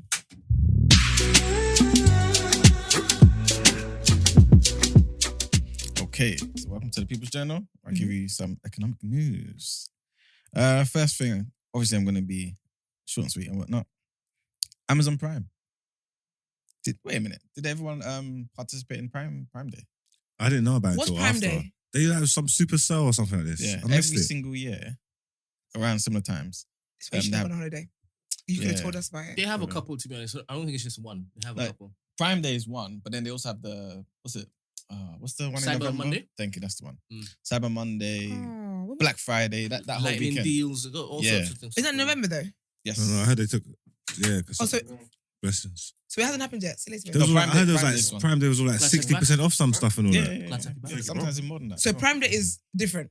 Yeah, so to like similar amounts of kind of the same thing. So But yeah, have I missed Prime Day? Yeah, we Yes. missed it. Or was that last year or this year? This this year? year. You missed it like by a couple of weeks. Like you Yeah. missed it like in the heat wave. It was like that's Prime not- Day. yeah, I think it was the 12th and It's not I want to 13th. buy as well. Shame. Pissed. But yeah, Black Friday weekend, Cyber Monday, all that type of stuff. Mhm. It's gonna be back as always. Yeah, so Okay. that's gonna be crazy. But I never buy anything in the sales, you know. Yeah. Christmas sales, Boxing Day sales. I never touch the sales. I don't know why. It's giving Yes. capitalism. I that, messed can, up. that can benefit you. It can't because I wasn't going to spend that money anyway. Oh, then Because you know what? shouldn't. People have this idea of like, oh, it's on sale, I'll buy it. But if you weren't going to buy it anyway, Mhm. you were already saving money. Yeah, So you can't say basically people do like, oh, it's 6%, I'm saving money. You're not saving money you haven't spent. Yeah, you're spending If money. you gave it to them and they said, here's this back, Mhm. then you saved. Yeah. But you can't, they can't tell you something is 50% off. Mhm. You had no intention of buying it. And then you're telling me you're saving money by buying it. Yeah, No, it but- was £500. Now it's $250. So you saved $250. You didn't save No, you $250. didn't. You You spent You just spent $250. Exactly. Exactly, yeah. Exactly. That's exactly People are it. silly, man. They got y'all. But I think sometimes people also try to think ahead in it. Yeah. So you know what I mean. Say I want to get I don't know a TV yeah. in a That year's makes time. sense. You know what I mean. So yeah. And also stuff that maybe you might not need, but like, okay, say something was like £800 Mm. and you see it for like 3, 100. 4, Mhm. whatever. It's Yeah. like, all right, Fred, I'm never going to see this at this price again. Yeah. Let me take this. And it can come in Exactly. handy. Yeah. Exactly. Yeah, yeah. Let me take Exactly. this. But but the main thing is Amazon, they're raising the price To what? of Of the Prime? Yeah, Prime. Not by anyway. Let me No, just I say don't want to buy 1p. it. So at the moment, monthly subscriptions is $7.99. Right? Yeah. It's going up to $8.99. So it's only by £1. But That's £1 too many. hmm And you can also do the annual membership thing. Oh, yeah. So it's £79 currently. It's going up to $95. Now, what made them go with that verse? Boy. 95? Yeah. So yeah, it's going up. It's the first. So Amazon said the price rise was the first in the UK since 2014. So to be fair to them, due to inflation and operating cost increases and all that type of stuff, Yeah. it makes sense to kind of, increase the subscriptions. You already heard it with Netflix as well, increasing their thing and finding ways to try and make more money during these tough times. So yeah, I'm not too surprised about that. The next thing is with regards to the cost of living, supermarkets are trying to help out. So basically, a lot of them are kind of doing these set meals and whatnot and certain entertainment to kind of help families get through these tough times as Yeah. well. So, for example, Sainsbury's are doing this campaign to feed a family of 4 for less than £5. For less than £5. As they're doing their kids eat for £1 scheme and all that type of stuff. Oh yeah. Yeah, and they've got other things about for example, like with regards to entertainment and stuff. So London theatres are giving children a free ticket to a West End show in August. Oh, that's lovely. Yeah, there's a mobile social tariff of £10 a month. Amazon's got this new help for households page where it provides free access to some of its streaming as well. So there's just little schemes that these companies are doing. To kind of help out with the cost of living. Okay. So again, the government doesn't always need to intervene and make you pay for it down the line. Companies who benefit from capitalism sometimes come back and, give back. That's why we need to keep the taxes low. But anyway, last thing is rail strike. So all listeners out there who, commute and whatnot, there's going to be a rail strike on the 27th of April, tomorrow. April? July. God. Sorry, July. Not really looking at the calendar. So tomorrow. So basically a planned strike of 40,000 workers on Network Rail and more than a dozen train companies will go ahead next week because obviously the latest talks broke down. So so people need to obviously plan their journeys and whatnot and make sure they're not caught up in that crazy strike. Mm-hmm. There will also be another strike, Overground, on Saturday. They're doing theirs. Apparently, obviously, they're trying to make the biggest impact in it. Because obviously, everyone's out of school now. So it's not like kids are going with their families and whatnot during the week. Yeah. So the next busiest time is the weekend. Mm-hmm. So they're like, okay, cool. This is when we're going to do our strike. So people need to watch out. If you take the Overground, Stratford to Richmond, Stratford to Clapham Junction, New Cross, Highbury, Islington, them type of things there. Yeah, Saturday, no trains. Oh, my sister was talking about this today. Yeah. So yeah. Read this up, please. Okay, so I've got this. I've not read it ahead of time. Is it I don't know what I'm putting myself into. But this is from, doesn't matter who it's from. Hello TDA. Massive, massive respect for what you are doing and how you're pushing the culture and educating Black people.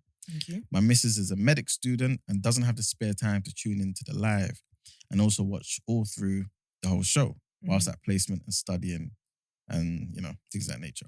I was wondering if you could maybe consider making Spark Notes, making a Spark Notes type video with all the news and economy, but as we feel it would be important to give what's going on in the country and how it affects us just as much attention as we give Love Island. Did that last thing make sense? That was shade. That's what that last thing was.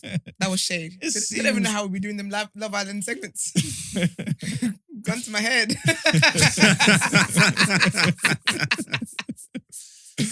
And so I look forward to your response if you read this. That's lovely though. I like the suggestion. What are Spark Notes? Is it like what we're looking to do with putting the segments up individually? Probably. No, it's like how you did, when we did the police thing. And you told young people what they can do when police, it was like highlights. Just bullet points? I guess so. Really? But then why did they say put as much attention to that as we do with Love Island if it's just a bullet point thing? I'll be honest with you.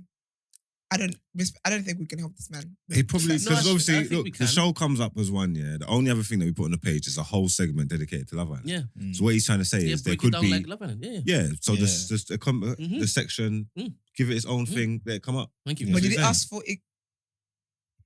But when you go on the full video, it's broken down. I think he just wants the People's Journal to have to be out there. Okay, so is this for the People's Journal? Yeah. I don't think it's just for the People's Journal. I think that's what I'm saying. So if we break up every single thing... No, we're not. We can't. No, he just basically wants something dedicated, just one video, like Love Island, hitting all the bullet points about the economy and news and stuff. So People's Journey. And the headlines. It sounds like that. And the headlines. I don't think it's just... that's what I'm saying, because if it's the headlines, it's too much. No, it's not. If you just read out the headlines without actually adding like a little seasoning. But I think he even wants that too. Because he says, like you do Love Island. Okay, yeah. So he doesn't want the topic of the day. He doesn't want the Love Island. He doesn't want the... Asking for friends. He just wants the meat. So, but when we read the headline, so basically, I'm still not getting it. What did you say? Don't worry.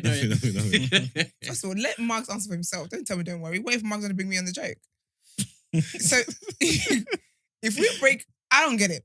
Because that means we're breaking up the entire show. No. So basically, I asked him to read that because it's basically what we're going to be doing.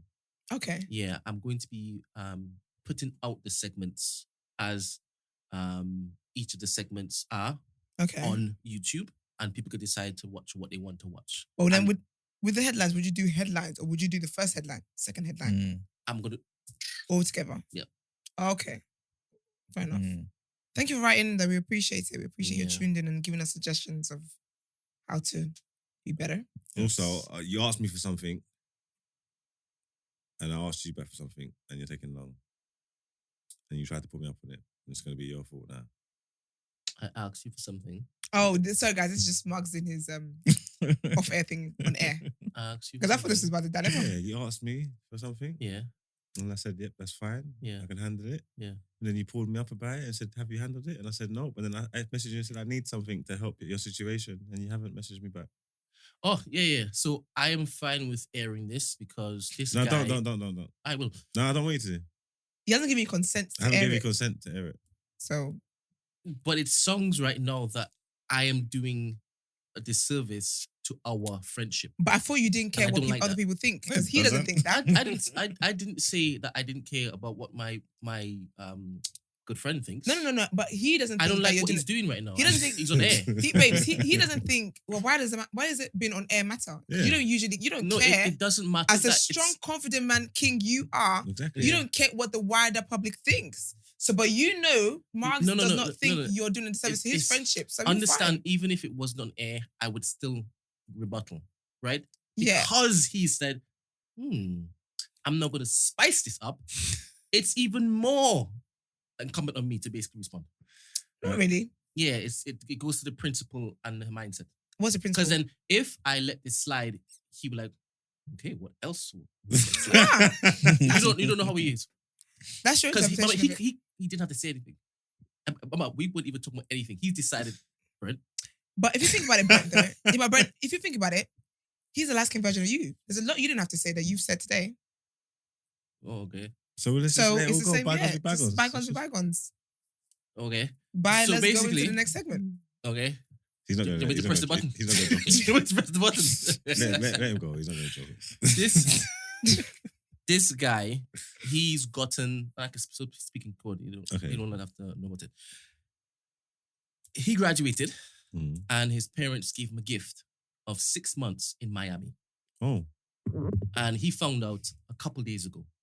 So when you asked me for the thing, he laughed at me because he's like, I'm going to be in Miami.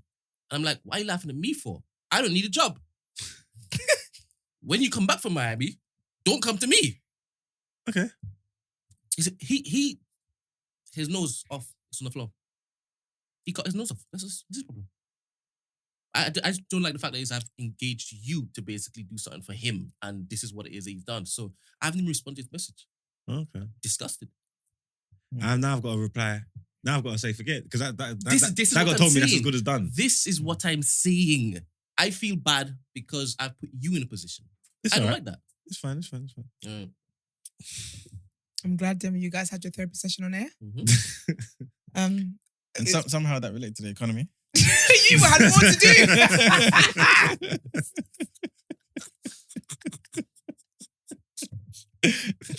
Shit, a joke. Yeah, no, I was joking. Yes, that's the end of the people's joke. All right. We're not asking for a friend today.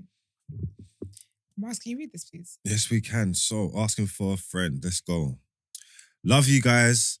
Listening from Brisbane, Australia. Oh, we are international. We're international, baby. Shouts out Brisbane. Shouts out Australia. Okay. So, I'm 26 years old and I'm about to get married to the love of my life. Then again, maybe not.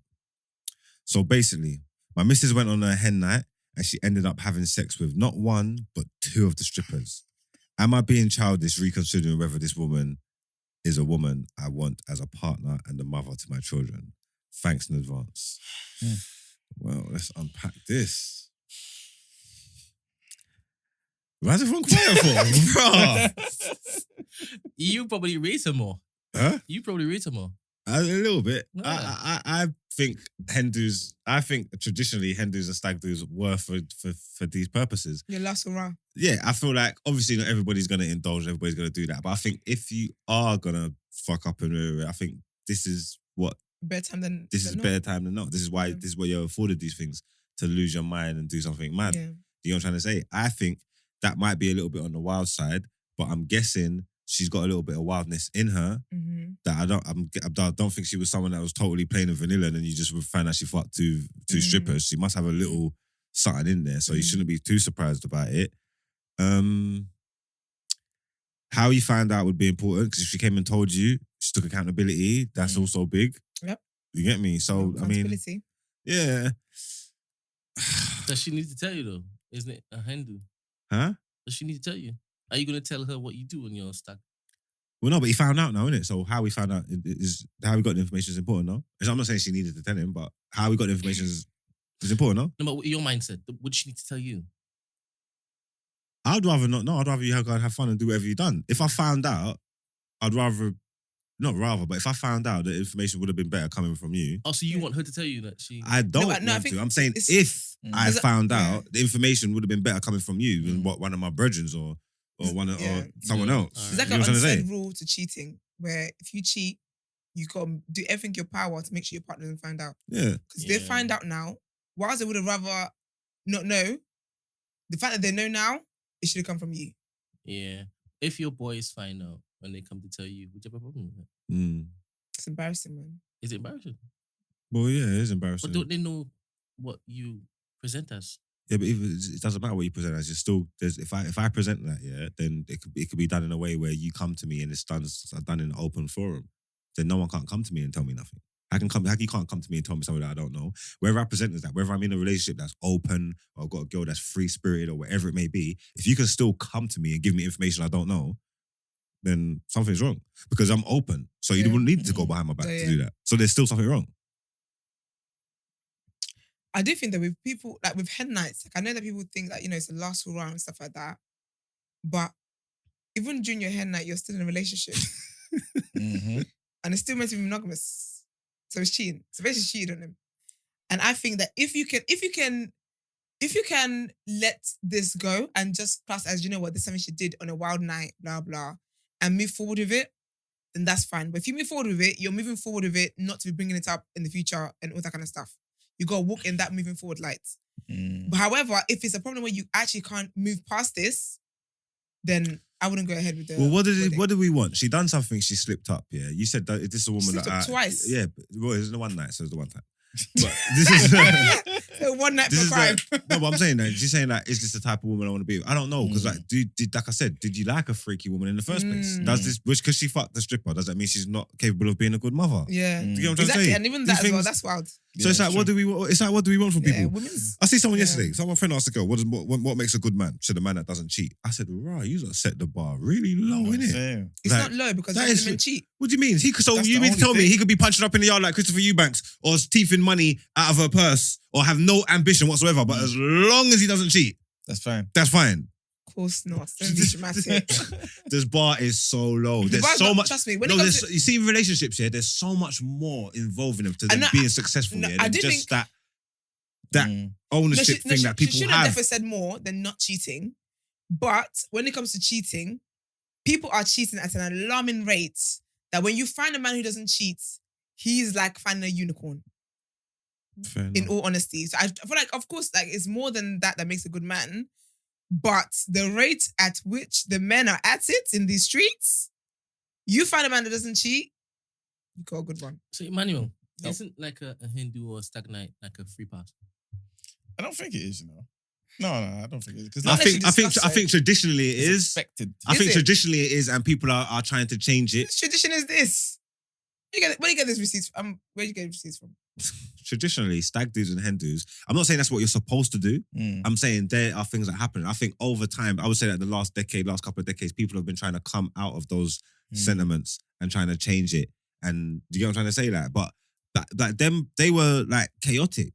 Like stag do's were traditionally done like the day before the wedding. And yeah. Do you know what I'm trying to say? And then people lived the life and learned and thought, nah, this ain't gonna make sense. So now we've changed it. You know what I'm trying to say? But what the idea of it initially, I'm not saying you have to use it or whatever, but the idea of it, I feel like a stag do or a hen do is kind of like a free pass occasion. You don't have to play into it. You know what I'm trying to say? But I think that's what the idea of it is, because that's what, in our head, that's what we know.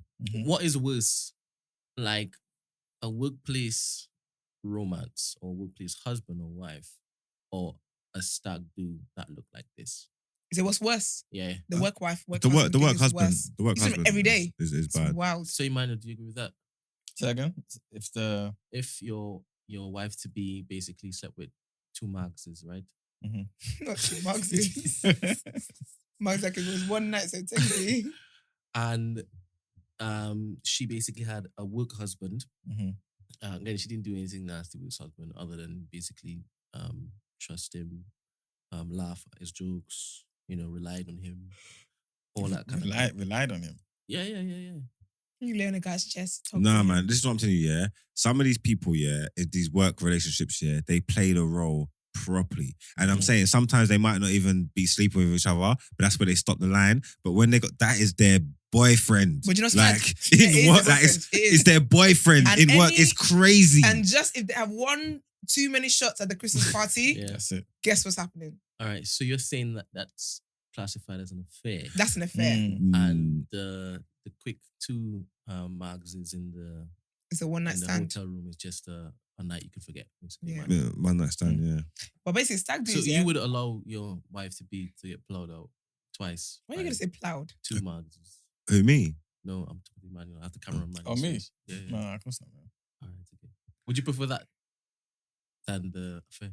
Those are not the only two options in life, isn't it? Okay, then would that even because she could have went to a stripper party, she could have went to somebody else's stag do. Would the fact that it's her hen do change the thing? So if she went to a party and had sex with two strippers on a random one, obviously she's cheated. That's whatever I'm saying. Would the fact that she done it on her hen make a difference to you? Does that context change the situation? Is that what you mean? Yeah. Oh, me personally? Yeah. Oh, nah, man. Everything's the same to me. It don't matter. Nah. How about on the flip, and you have a stag, and she's He's a cameraman.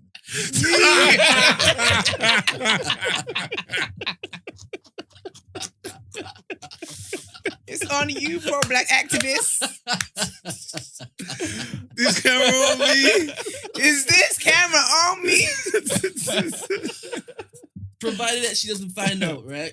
Obviously, it's a free pass, right? Wow, nah, it's not acceptable, man. Oh, it's not acceptable? Not Is that at the all. cameras on you? No, it's not acceptable across the board, isn't it? You're not a serious guy. No? What's the advice to this fella? Is he dropping her out? I think it depends what your spirit can take. I'm here for people. I think only commit to something that you can accept. If you decide to forgive her and move forward from it, it's not something that you get the luxury of bringing it up every other moment. That gets really, really annoying very, very quickly. I don't think that you should question a woman's ability to be a good mother based on how she is to you as a partner. And I think the same with women as well. Don't question how a guy will be necessarily as a father, just of how he treats you. So I don't think her being a mum comes into question, to be honest, unless she's out here selling kids for sex. Like that's different. But yes, I would just say, think about it. Have a conversation about it. Did it really mean nothing? Did she know about the stripper beforehand? It might be someone she follows on Instagram and she thought he's attractive and she's been waiting to get a piece of that. Have that kind of conversation. Have an open and honest conversation and really reflect on whether you can actually deal with this moving forward. I think the reference to the whole mother stuff is, let's just say your fiance decide to basically have sex with two of the strippers in a stag. Are you going to trust him to now be level-headed when it comes to even taking you seriously? And then you don't want him raising your children because you don't want him in your life, full stop. Yeah, I don't want you in my life, full stop. I don't want to have children with you, but that doesn't mean I'm not going to question you as what you would be like as a father. I think you might. I think it's not fair. Look, there's absolute whores in this world that are good mothers and good people. You know what I'm trying to say? So those things, your hobbies, your activities that you do in your spare time can give a kind of a tell to what you like and all that, but it doesn't just say who you are. No, I'm saying there are no children involved right now. I think the person's basically saying, I want to marry this woman and have children with this woman. Yeah, but what I'm trying to say is her exploits, that doesn't go to her children. To what she might be as a mother. I think in my head, when people look for companions, they go through the entire gamut. can this person be trusted for this? And if so, I can't see them now looking to bring children up in this world because you're probably going to be cheating again and not doing what I need you to do for these children. Yeah, well, she hasn't cheated before. She was on a hen as well. No, I'm not saying that that's the case. I'm just speaking to why he mentioned the whole children. Yeah, but I think that with men though, that typically is this thing where women's ability to be a good mother is always coming into question. So that's why that I was like, okay, there's no need for that. But I honestly still believe that a way as someone treats you as a partner is different to how they're gonna be as a parent. So I don't say she went out. Ooh, my ears. I just think he needs to understand whether he can get over this act or not. I don't think you should use this act and then move like you don't know all of a sudden. I think he's because don't use this act and move like you don't know who she is, and don't move this act and want to judge her off the future. It's just about what happened on her hen, and if you can get past it and move past it, then yes. And don't, like you're saying, don't always bring it up and try and judge it of who you think she's gonna be in the future. You know this person. You didn't know what you didn't know. Maybe you didn't know. Maybe I feel like you would know if someone's capable of that. If it's a situation where like you didn't even know she had that in her, then it's different. Yeah, it's a bit different. You know what I mean? The motherhood doesn't come into question because that's like me. Like I don't ever assume that. I don't imagine my partner asked me for a threesome. Yeah. Then he asked me for a threesome. I'm like, oh, I wonder what you'd be like. Like, what kind of man is this? Well, and I'm shocked by the man you are. And I'm like, oh, I think do I want him as a partner, as a father? It speaks to you believing he's not showing good judgment. Yeah. But that's in his personal sex life, though. Yeah, I know, but like I said, it affects. Yeah, it's just like why people don't like Boris for having alleged affairs and stuff like that. You feel like, okay, if he can make that type of decision in his personal life, what type of but I don't see that. I don't think a man cheating will I wouldn't necessarily make a correlation to how you would treat your children if we had children together. There's other stuff I would. So say you're someone who's unreliable, that I link to children. You're someone that can't be trusted. You're someone that I can't be in an emergency and call you. That I link to children. But if you went out and cheated on me and had a threesome, I don't link that to you being a father. Like, it's different if we had plans to do something. We had a doctor's appointment and you build on that to go and have sex. Then I can link that to children. But it's a hen night. She cheated, and your question is going to be as a mother. Yeah, the math's not adding up to me. The math's not math. I don't really know. Cool. All right. Right, let's get to you guys'. Sorry, no, like I said, I think if on that, I think if you knew she got a fiery side, look a wild side to her, and then she just went and indulged too much, then maybe you can look past it. If you're totally shocked by this behavior and you never knew she was even capable of such things, you got to do a little bit of that's the conversation you need to have. Yeah, the conversation that you need to look into. Absolutely. You know what I'm saying? So there you go. Yeah. Let's get into the segment you guys think we love so much.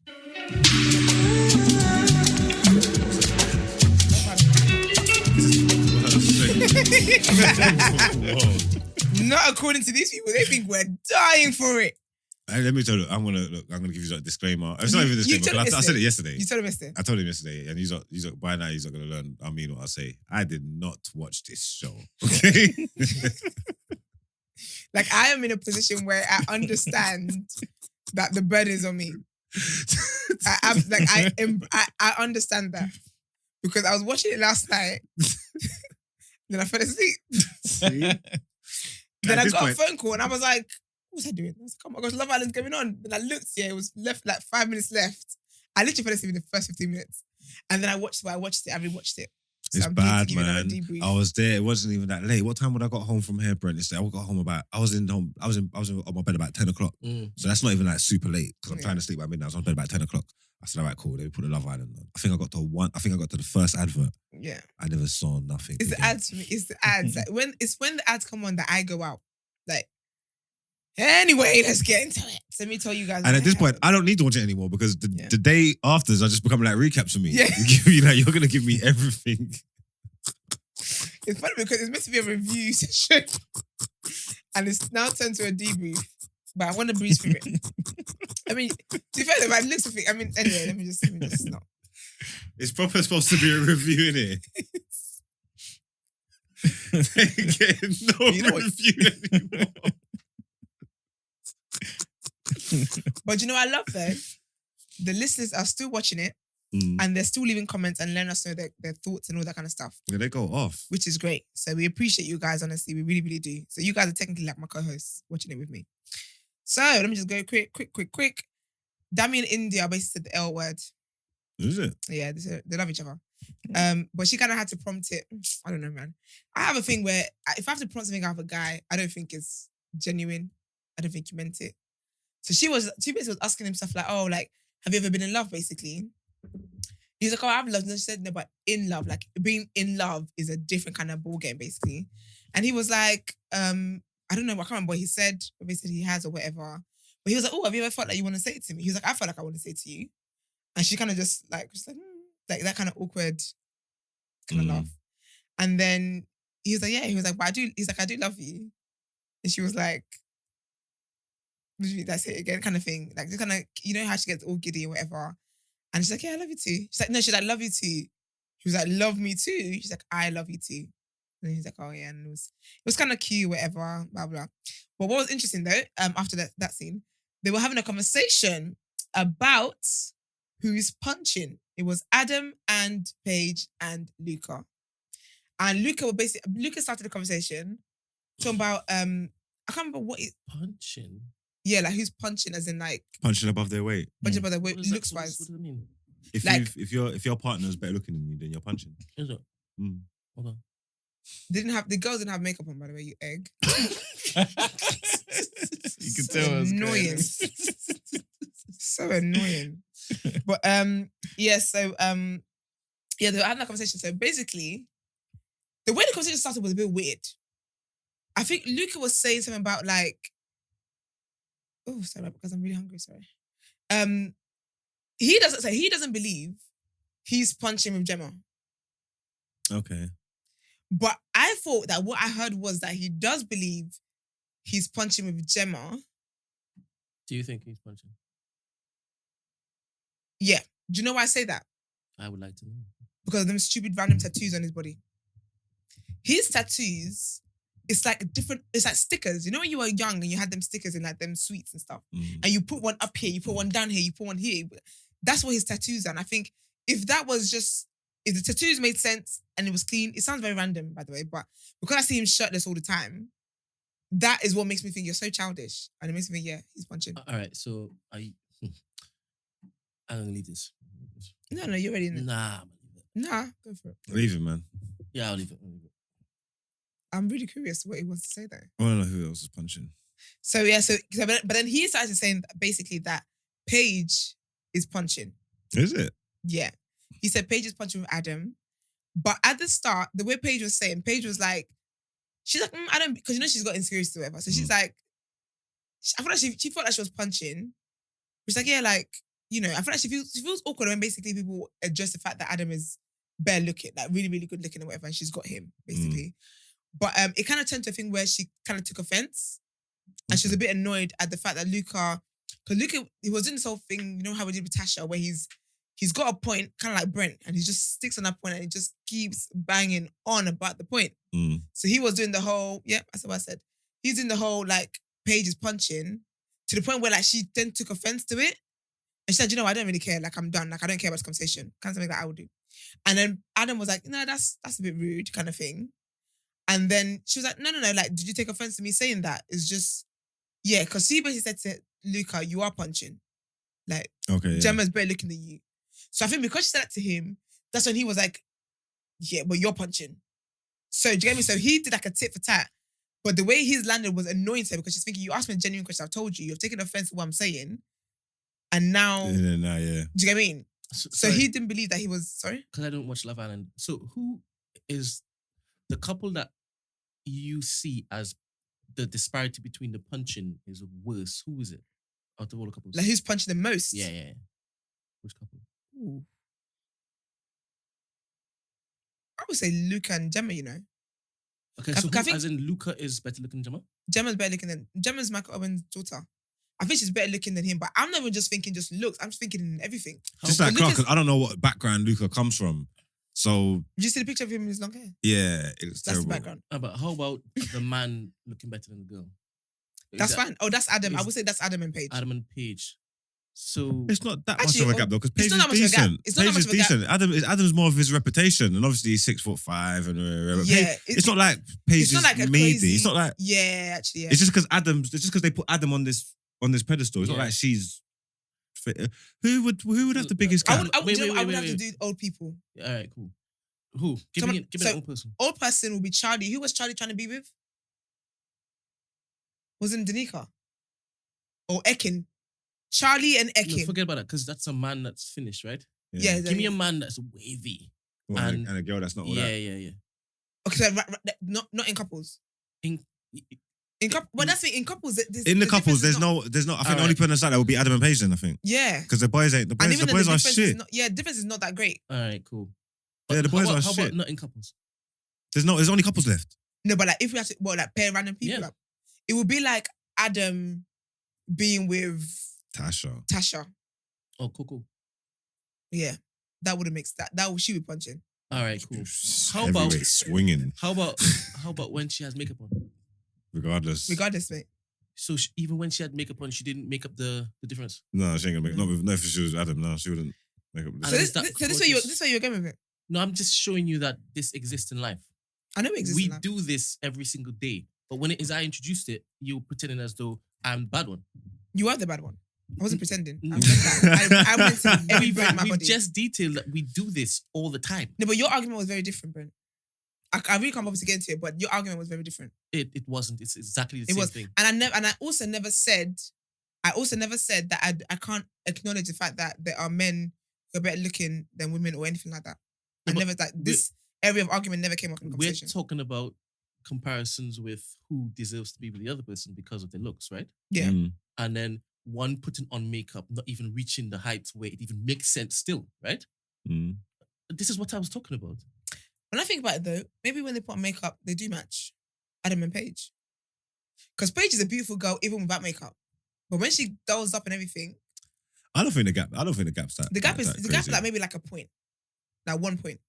But I thought you were essentially conversation. Even though I don't actually, I don't know why I'm gonna say that then if I don't think it. Because I was gonna say they might be like the best two in the house. If that good makes looking. sense. Yeah. No, I think that's David and Ekin. I think David and Ekin are stunning together.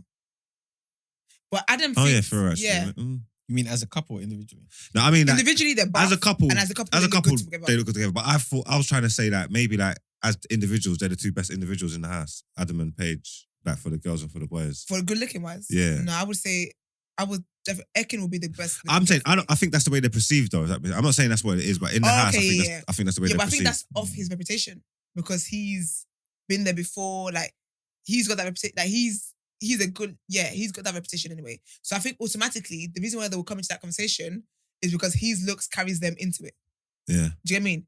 Because when Paige was with someone else, or if she was with someone else, it wouldn't be that. Do you get what I mean? So he gives them an extra boost in points. So did they say anybody else was punching? So yeah, so Adam said Ekin, he thinks Ekin is punching with Davide. Didn't see that personally. So anyway, so they did that anyway, and then Paige ends up walking off whatever. Then she goes to the girls. So Gemma, Ekin, I think, and Tasha or something like that are by the pool. And she's like, oh, Gemma, I'm basically having like an argument with your man. And she's like, what do you mean? And she's like, oh, he doesn't think he's punching with you. But she didn't understand what that meant. She's like, what do you mean? And Tasha was like, he basically thinks that he's as good looking as you or something like that. And then he came around and he then was like, oh, like, what are you guys saying, talking about kind of thing? And they talked about that and a text interrupted. Okay. But I can't, like I was trying to think though who I think is punching, but I don't think anyone is really.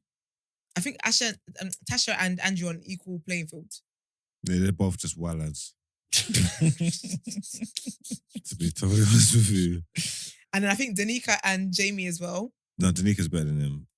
Because he's just like a little square head boy. Yeah, Danica's much better than him. Much? Yeah. India's better than Dami. Yeah. India's better than Dami. India's stunning, you know. When it was there was a scene that she had, I think this girl's proper, like, it's really stunning. Yeah, I've seen her a couple of times before. You are proper nice. She's beautiful, yeah. But yeah, so there was all of that stuff. But anyways, they had a talent show as well. So yesterday was a talent show. Does anyone have any talent? No. Only Danica for dancing. Oh, okay. So and Tasha's a dancer. They didn't make her dance and I was so glad. She does like TikTok out of sync dances. You know, like when kids are like, you know, you're like when they're younger, like in year 10, and they think they're hip hop street dancers. That's the kind of dance she does. Because I saw a video. I've seen a video of her, within the graphics. Yeah, I never want to see that again. Yeah, I never want to see that again. It's horrid. So I was so glad that they only made Danica dance, and she looks absolutely sexy. Her body is banging. She's just like the way she carries herself, like she knows what she's doing. I think out of everybody, she had the best talent. What Andrew as well was funny because he did basically, he's a real estate agent. And he basically did a thing where he was selling the villa for £25 million. Okay. But it was so funny because he was kind of like throwing in jokes here and there. And it's like something like, and this is the terrace, is strong enough you can crawl in there, like Ekin. It was like little digs like that, kind of funny. And then he said something like, and this is the entrance. And this year we saw the most beautiful woman walk through it. And you guys know how I felt about that. And he was like, yeah, let's give it up 4. And then Tasha was obviously blushing and he goes, Antigone. So it was that kind of banter. He was absolutely hilarious with it. And then Gemma and Paige, this killed me. So Gemma and Paige did like hip hop dancing. They did a choreography and they sang together. They both dressed the same, was a joke. And they were singing My Hump. But you know what killed me though? So Tasha knew that people on Twitter were like, how does Tasha know the words? How old was she when this came out? But like they were basically singing the song and like doing like little choreography things, whatever. And then Luca in his confession, he's like, wow, like didn't know Gemma had that in her. Like she just went up there. She's like 50 Cent up there. I said, 50 cents? She's 50 Cent up there. I thought you were going to say Beyonce or something. You know what I mean? Nah. 50 Cent's worse. 50 Cent up there. And then Tasha did some 1 cup thing. I don't know what it is. So you basically like pick the cup and you make beats and whatever and you sing a song or whatever. And then, she did quite well. At one point she kind of messed up a little bit and then they were wooing her and she carried on or whatever. And then Andrew goes in the confession. He was like, oh, like that was really good. She did really amazing. He's like, bless her little heart that she can't sing. She's not a singer, is she? It was so funny. Like, yeah, she's not a singer, is she? But bless her heart, she did well. And then Dami rapped. And I said, you know what? Bring back Remy. Bring back Remy. Dami rapped. And honestly, I think, watch that clip. It was bloody ridiculous. What, was he actually rapping that? Trying a thing? He attempted. It was an attempt. Iman, you heard it? Yeah, it was dreadful, man. It was dreadful. It was worse than what Remy. he was doing. And I think Remy's got a little something there. It's Tuesday. I might have to see. He didn't. Just watch the clip. You don't even have to watch all of it. Just watch that. That clip was embarrassing, to say the least. And then Luca sang High School Musical. Now, that guy's deaf for punching because he's just not. Yeah, he did a High School Musical song. We're all in this together. I didn't even know the words. It's a bit embarrassing. Jamie did his football kick-ups. Is that what it's called? Kick-ups? Kick-ups, yeah. He did those. Adam was like, yeah, he's a good footballer, but I could have done that. I said, well, that's that. Who else is there? Oh, India's one was so cute. She's going to play Twinkle Twinkle Little Star on a little flute, yeah. But she hasn't played it since she was like 8 years old. And she was, then I said the notes were like, you could just about make out what she was playing. But she was just so cute. And then Damien, I was like, oh, this is adorable. So yeah, she did that. And yeah, that was basically it for the show, you know. Let me say no one else. No, I think that was all the house. I think that's all of them. And then we got to vote as well for our most favourite couples. So I reckon someone's going to leave tomorrow or tonight. So then we'll be down to 5. And then someone else will by the end of the week, maybe. Then I reckon Sunday we'll see the parents. Or Friday night we'll see the parents. So we'll be down to our 4. And those are the 4 that then make the final. And then it'll be like the last dates and... So that's the end of next week? No, baby, I can't last it then. The show is done. This time next week, Tuesday, we will not be talking about Love Island. Serious? To the glory of God. Okay. Yes. So Love Island ends on the 1st of August. Okay. That's not a birthday present. I don't know what it is. But yeah, that was basically it. So I think at this point, like this is the point where Love Island just gets kind of... It's just quiet. Especially because they threw out like 2 people. It's weird, like 2 couples. It's weird now because the house kind of looks empty, but it's only going to get more empty. But I reckon... Actually, Mans, what do you reckon? I reckon Danika's leaving next. I think she's the least popular out of everybody. I think she's next to leave. Because it's the public's going to vote, isn't it? Yeah. Is it Dami, India, Tasha? Dami, India, Tasha. Yeah, and for real. Danica, she must be Danica. screwed, yeah. Either Danica or Tasha. I think they'll be in the bottom 2 and one of them will leave. But we're 1 week away, so I think now we can actually predict a winner. That's what I was going to say. I was going to ask you. We can predict a winner. So Ekin and Davide. I think Ekin and Davide. I think that's such a strong... Ekin hit her 1 million followers on YouTube, Instagram. She's the first islander this season to hit that. That girl's going to be a superstar. Is it just this season or ever? No. Like, people have made it. I think Molly made it, I can't remember. But no, this season, she's the first. Wow. So it's always interesting to see whose followers goes up the most. But she is going to be a flipping superstar. I can already see it. Yeah, I can. Yeah. Which is what she wanted to do, isn't it? It's what she wanted. She's working hard for it. Mm-hmm. Because even like the other day, I think it was yesterday actually, they were talking about like moving to place, like who's going to move. Obviously, they live in different areas of the world, of the UK. And David and Ekin, I think they're playing a game, because they're both not very forthcoming in terms of who's moving. Because he was like, oh, Manchester. She was thinking, my manager's watching this. I'm moving to Manchester. But she was like, yeah, we'll see, we'll see what our commitments are like when we leave the house, basically. Right. I feel like sisters, like, I'm not moving to Manchester. It makes sense for you to come to London. London's where the opportunities are. Do you think they're going to last, though, outside? No. How long? I think a few months. I don't see them lasting a year. That's what I think too. Because I think that they're both smart in terms of what they want. Like, if he is a millionaire, people can have money, but if they don't have fame, they're missing something. So I think it's more about popularity and all that kind of stuff. I think she's going to come out. She's like a smart businesswoman. And I think she's going to come out and realize the opportunities she's got and all that kind of stuff. And she's going to be wild and free. She's got to be free. Because sis literally said it depends on what opportunities we have, depending on who's moving where. And she's going to have opportunities. But sometimes it serves them better both to stay in a relationship. Yeah, that's the thing. Opportunities will come better together than individually. Do you get me? So sometimes they've got to write. But I think though, she's smart enough to know that as well. If it makes sense for her to be with Davide, she'll be with Davide. But I do think though that opportunities are more likely to come for Davide based off him being with Ekin than with Ekin being with him. Because I think that even if Ekin goes single, that girl is a flipping star. Like, she's going to make it. But I think Davide is going to be forgettable because there's only so much your Italian accent can get you. We're not really going to care after a while. But do you feel like he brings some of this out of her? Or do you feel like even if it was a different guy, she would still it'll be the same thing. Because I think she's been like that even when she was crawling on the terrace floor with Jay, and she's just like this. Yeah. I mean, like, she's just how she is. I just think obviously she's falling for him and stuff, which is great. But yeah, I think that's really it. Okay, cool. But yeah, that is all for Love Island. Let's get into our last headlines for the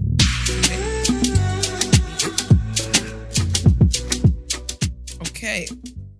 The mysterious child hepatitis outbreak. What's going on here? No, I was saying, hold on. Read the dialect here. Oh.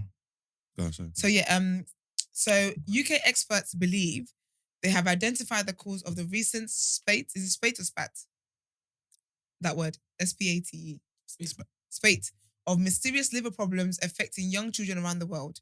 Investigations suggest 2 common viruses made a comeback after pandemic lockdowns ended and triggered the rare but very serious hepatitis cases. More than 1,000 children, many under the age of 5, in 35 countries are thought to have been affected. Some, including 12 in the UK, have needed a life-saving liver transplant. Sad. One of the investigators, Professor Judith Brewer, an expert in virology at University College London and Great Ormond Street Hospital, said, during the lockdown period, when children were not mixing, they were not transmitting viruses to each other. They were not building up immunity to the common infections they would normally encounter. He added, his name is Judith. Is Judith the man's name? She added, I think, when the restrictions were lifted, children began to mix, viruses began to circulate freely, and they suddenly were exposed with this lack of prior immunity to a whole battery of new infections. Experts are hopeful that cases are now becoming fewer, but are still on the alert for new ones. It's wild, man. Since lockdown, we've just been going through it. Marks. Next one, Nigerian excellence. Even though I don't feel like Nigeria should claim this, because Nigeria didn't do anything to help her get to where she is. Well, the Yorubas will claim it. Yeah, I guess. It's in the blood. But Nigeria win 100-meter hurdles in women's athletic.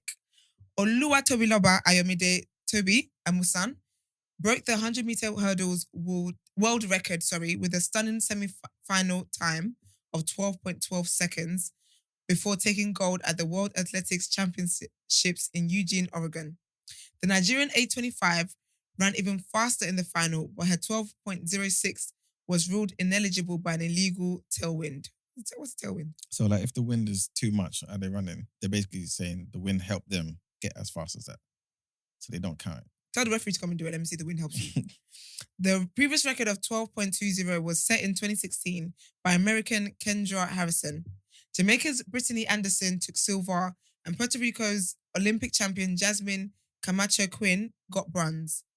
Amusan, who had already run a new African record of 12.40 seconds in Saturday's heat, said, "I believe in my abilities, but I was not expecting a world record at these championships. I wanted to get out and go. I did what I had to do."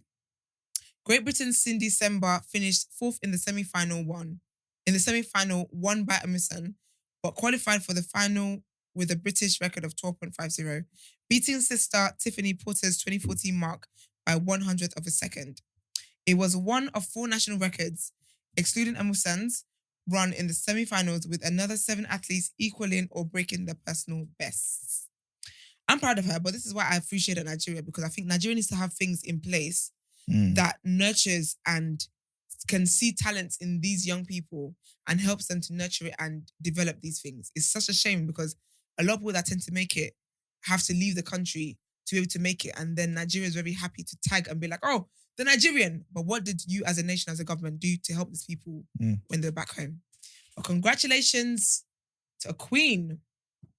That's amazing. Yeah. There's kind of to talk about the struggle here. Yeah. She's even talking about how, obviously the mentality, I guess, well, I'm kind of talking about the mentality of our parents as well. Yeah. She was saying her parents are proper like strict.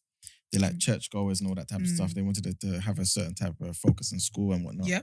Be a doctor, engineer, lawyer. All of that stuff, yeah. To the point that she said one time she had to sneak out of church to go to practice and all that stuff. Wow. Dad found out, got angry at him, burnt all her training gear. No way. Yeah. And told her mum that, that's the last time he wants her going to the stadium. I bet you now he's like, Bada is bigger than everyone else. I'm telling you. Support your kids, man. Support your kids' dreams. Understand what talent they have and to support that. And also... That's very sad. And also, because of how, obviously, as you mentioned, quite a few people broke their records, didn't it? Their personal best and whatnot. But, and Michael Johnson, I respect Michael Johnson. I like Michael Johnson a lot, yeah. But people are gunning him for basically saying he's got a lot of energy for this, for black people. Yeah. And basically trying to take away some of the praise that should be attributed to her. Because he's basically saying they're saying he's questioning her world record. Why? Who knows? Well, basically what they're saying is her shoes, this is one argument anyway, her shoes are the type of shoes that you would give to people who do long distance running. So it's not the actual spikes. So they're basically saying that may have given her an advantage. Give her one of the same shoes and then watch her be excellent again. What the hell? It's just ridiculous. It's grass. You're hateration. And so people are obviously Nigeria, a lot of the Nigerian blogs and newspapers were saying, nah, he needs to relax. You definitely need to close his mouth. Yeah, and basically saying, you should just congratulate her. Obviously he's a proper supporter of the Americans, isn't it? Obviously he's American and stuff. Because she destroyed the world record. She killed it. Destroyed it. She absolutely killed it. Let me say her name again. Exactly. Olua Tobiloba Ayomide Toby Amusan. She killed that. And sis, enjoy your crown because that was amazing. The cheek. Yeah. I tell you, men are bad vibes now. You guys say I'm talking too much. Brent will have a heart attack. Anyway, time for dinner here.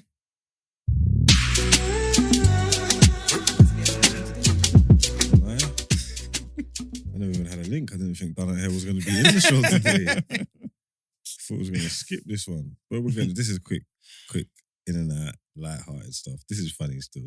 Oh, dear. No, it's all right. It's still, people always doing stupid things. Basically, there's an Eritrean brother.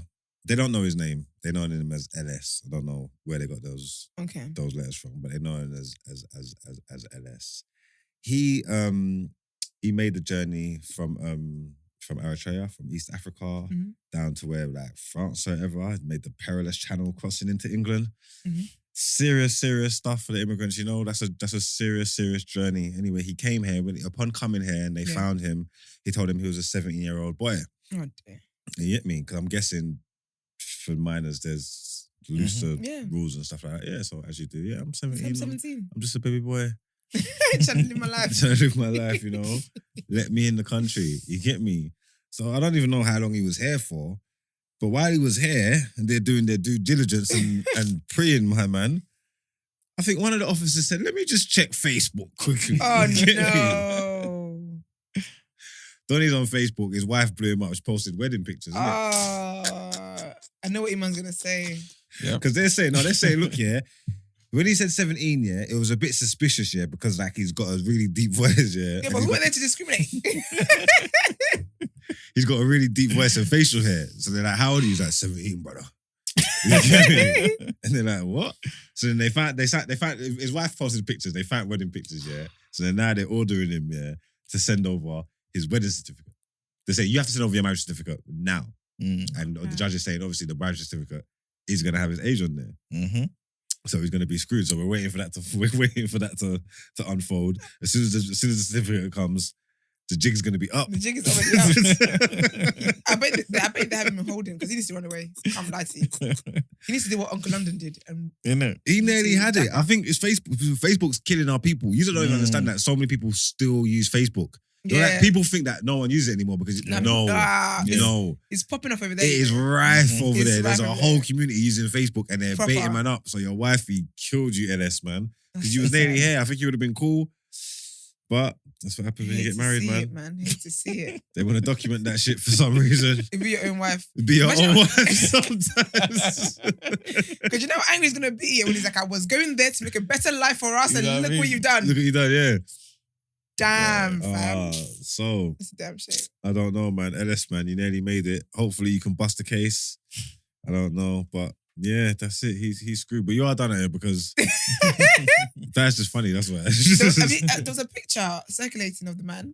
He's a grown ass man. Serious? He's a grown ass. Like, it's so cheeky. Like, how dare you even say you're 17? I think people that really done it is the ones that believe that he was 17. If you see what this man looks like, he's a grown ass big daddy. That would kill me. And you know the weirdest thing? I've done all that about seeing him. Can I see it? Where is it? Let me see. Because I ain't got it here. I've done all that about seeing him. Yeah, I saw it on Twitter yesterday. I don't know if I'll find it. He's a grown ass father of 3. It's a whole different dynamic. Let me see this shoot 1 second. I don't know if I'm going to find. I really hope I find it. It's all right. We don't need to see what he looks like, man. LS. Well, he did that shit. You better go get something, a solicitor, because I don't think legal aid and duty. I don't think a duty solicitor is going to cover this one. God dear. But yeah, that's it, man. LS, you're done here, man. Let's get into the outros. Okay.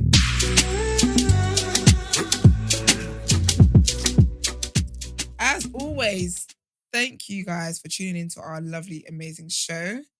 Brent, you were basically a guest today, so thank you, Brent, for your contributions. Your very annoying contributions. But yeah, so you guys, as we've said as well earlier, do make sure you subscribe to our channel, get us up to whatever greatness we need to get up to. Follow us on all our social media platforms, The Day After TNB. Comment, like, share our videos. We're back to posting videos on there, so check it out. There's a couple on there. If you would like to send voice notes in and text messages for any segments, do send it to 075 6484 1073. And as you guys know, we've got plans of moving to a platform where we can be a closer community where you guys can even be more direct than you're already being. We love it. But if you would like to feature on the show, inquire about the show, you can email our team at thedayafter@thenewblack.com. Black is spelled with an X. Have a lovely Tuesday.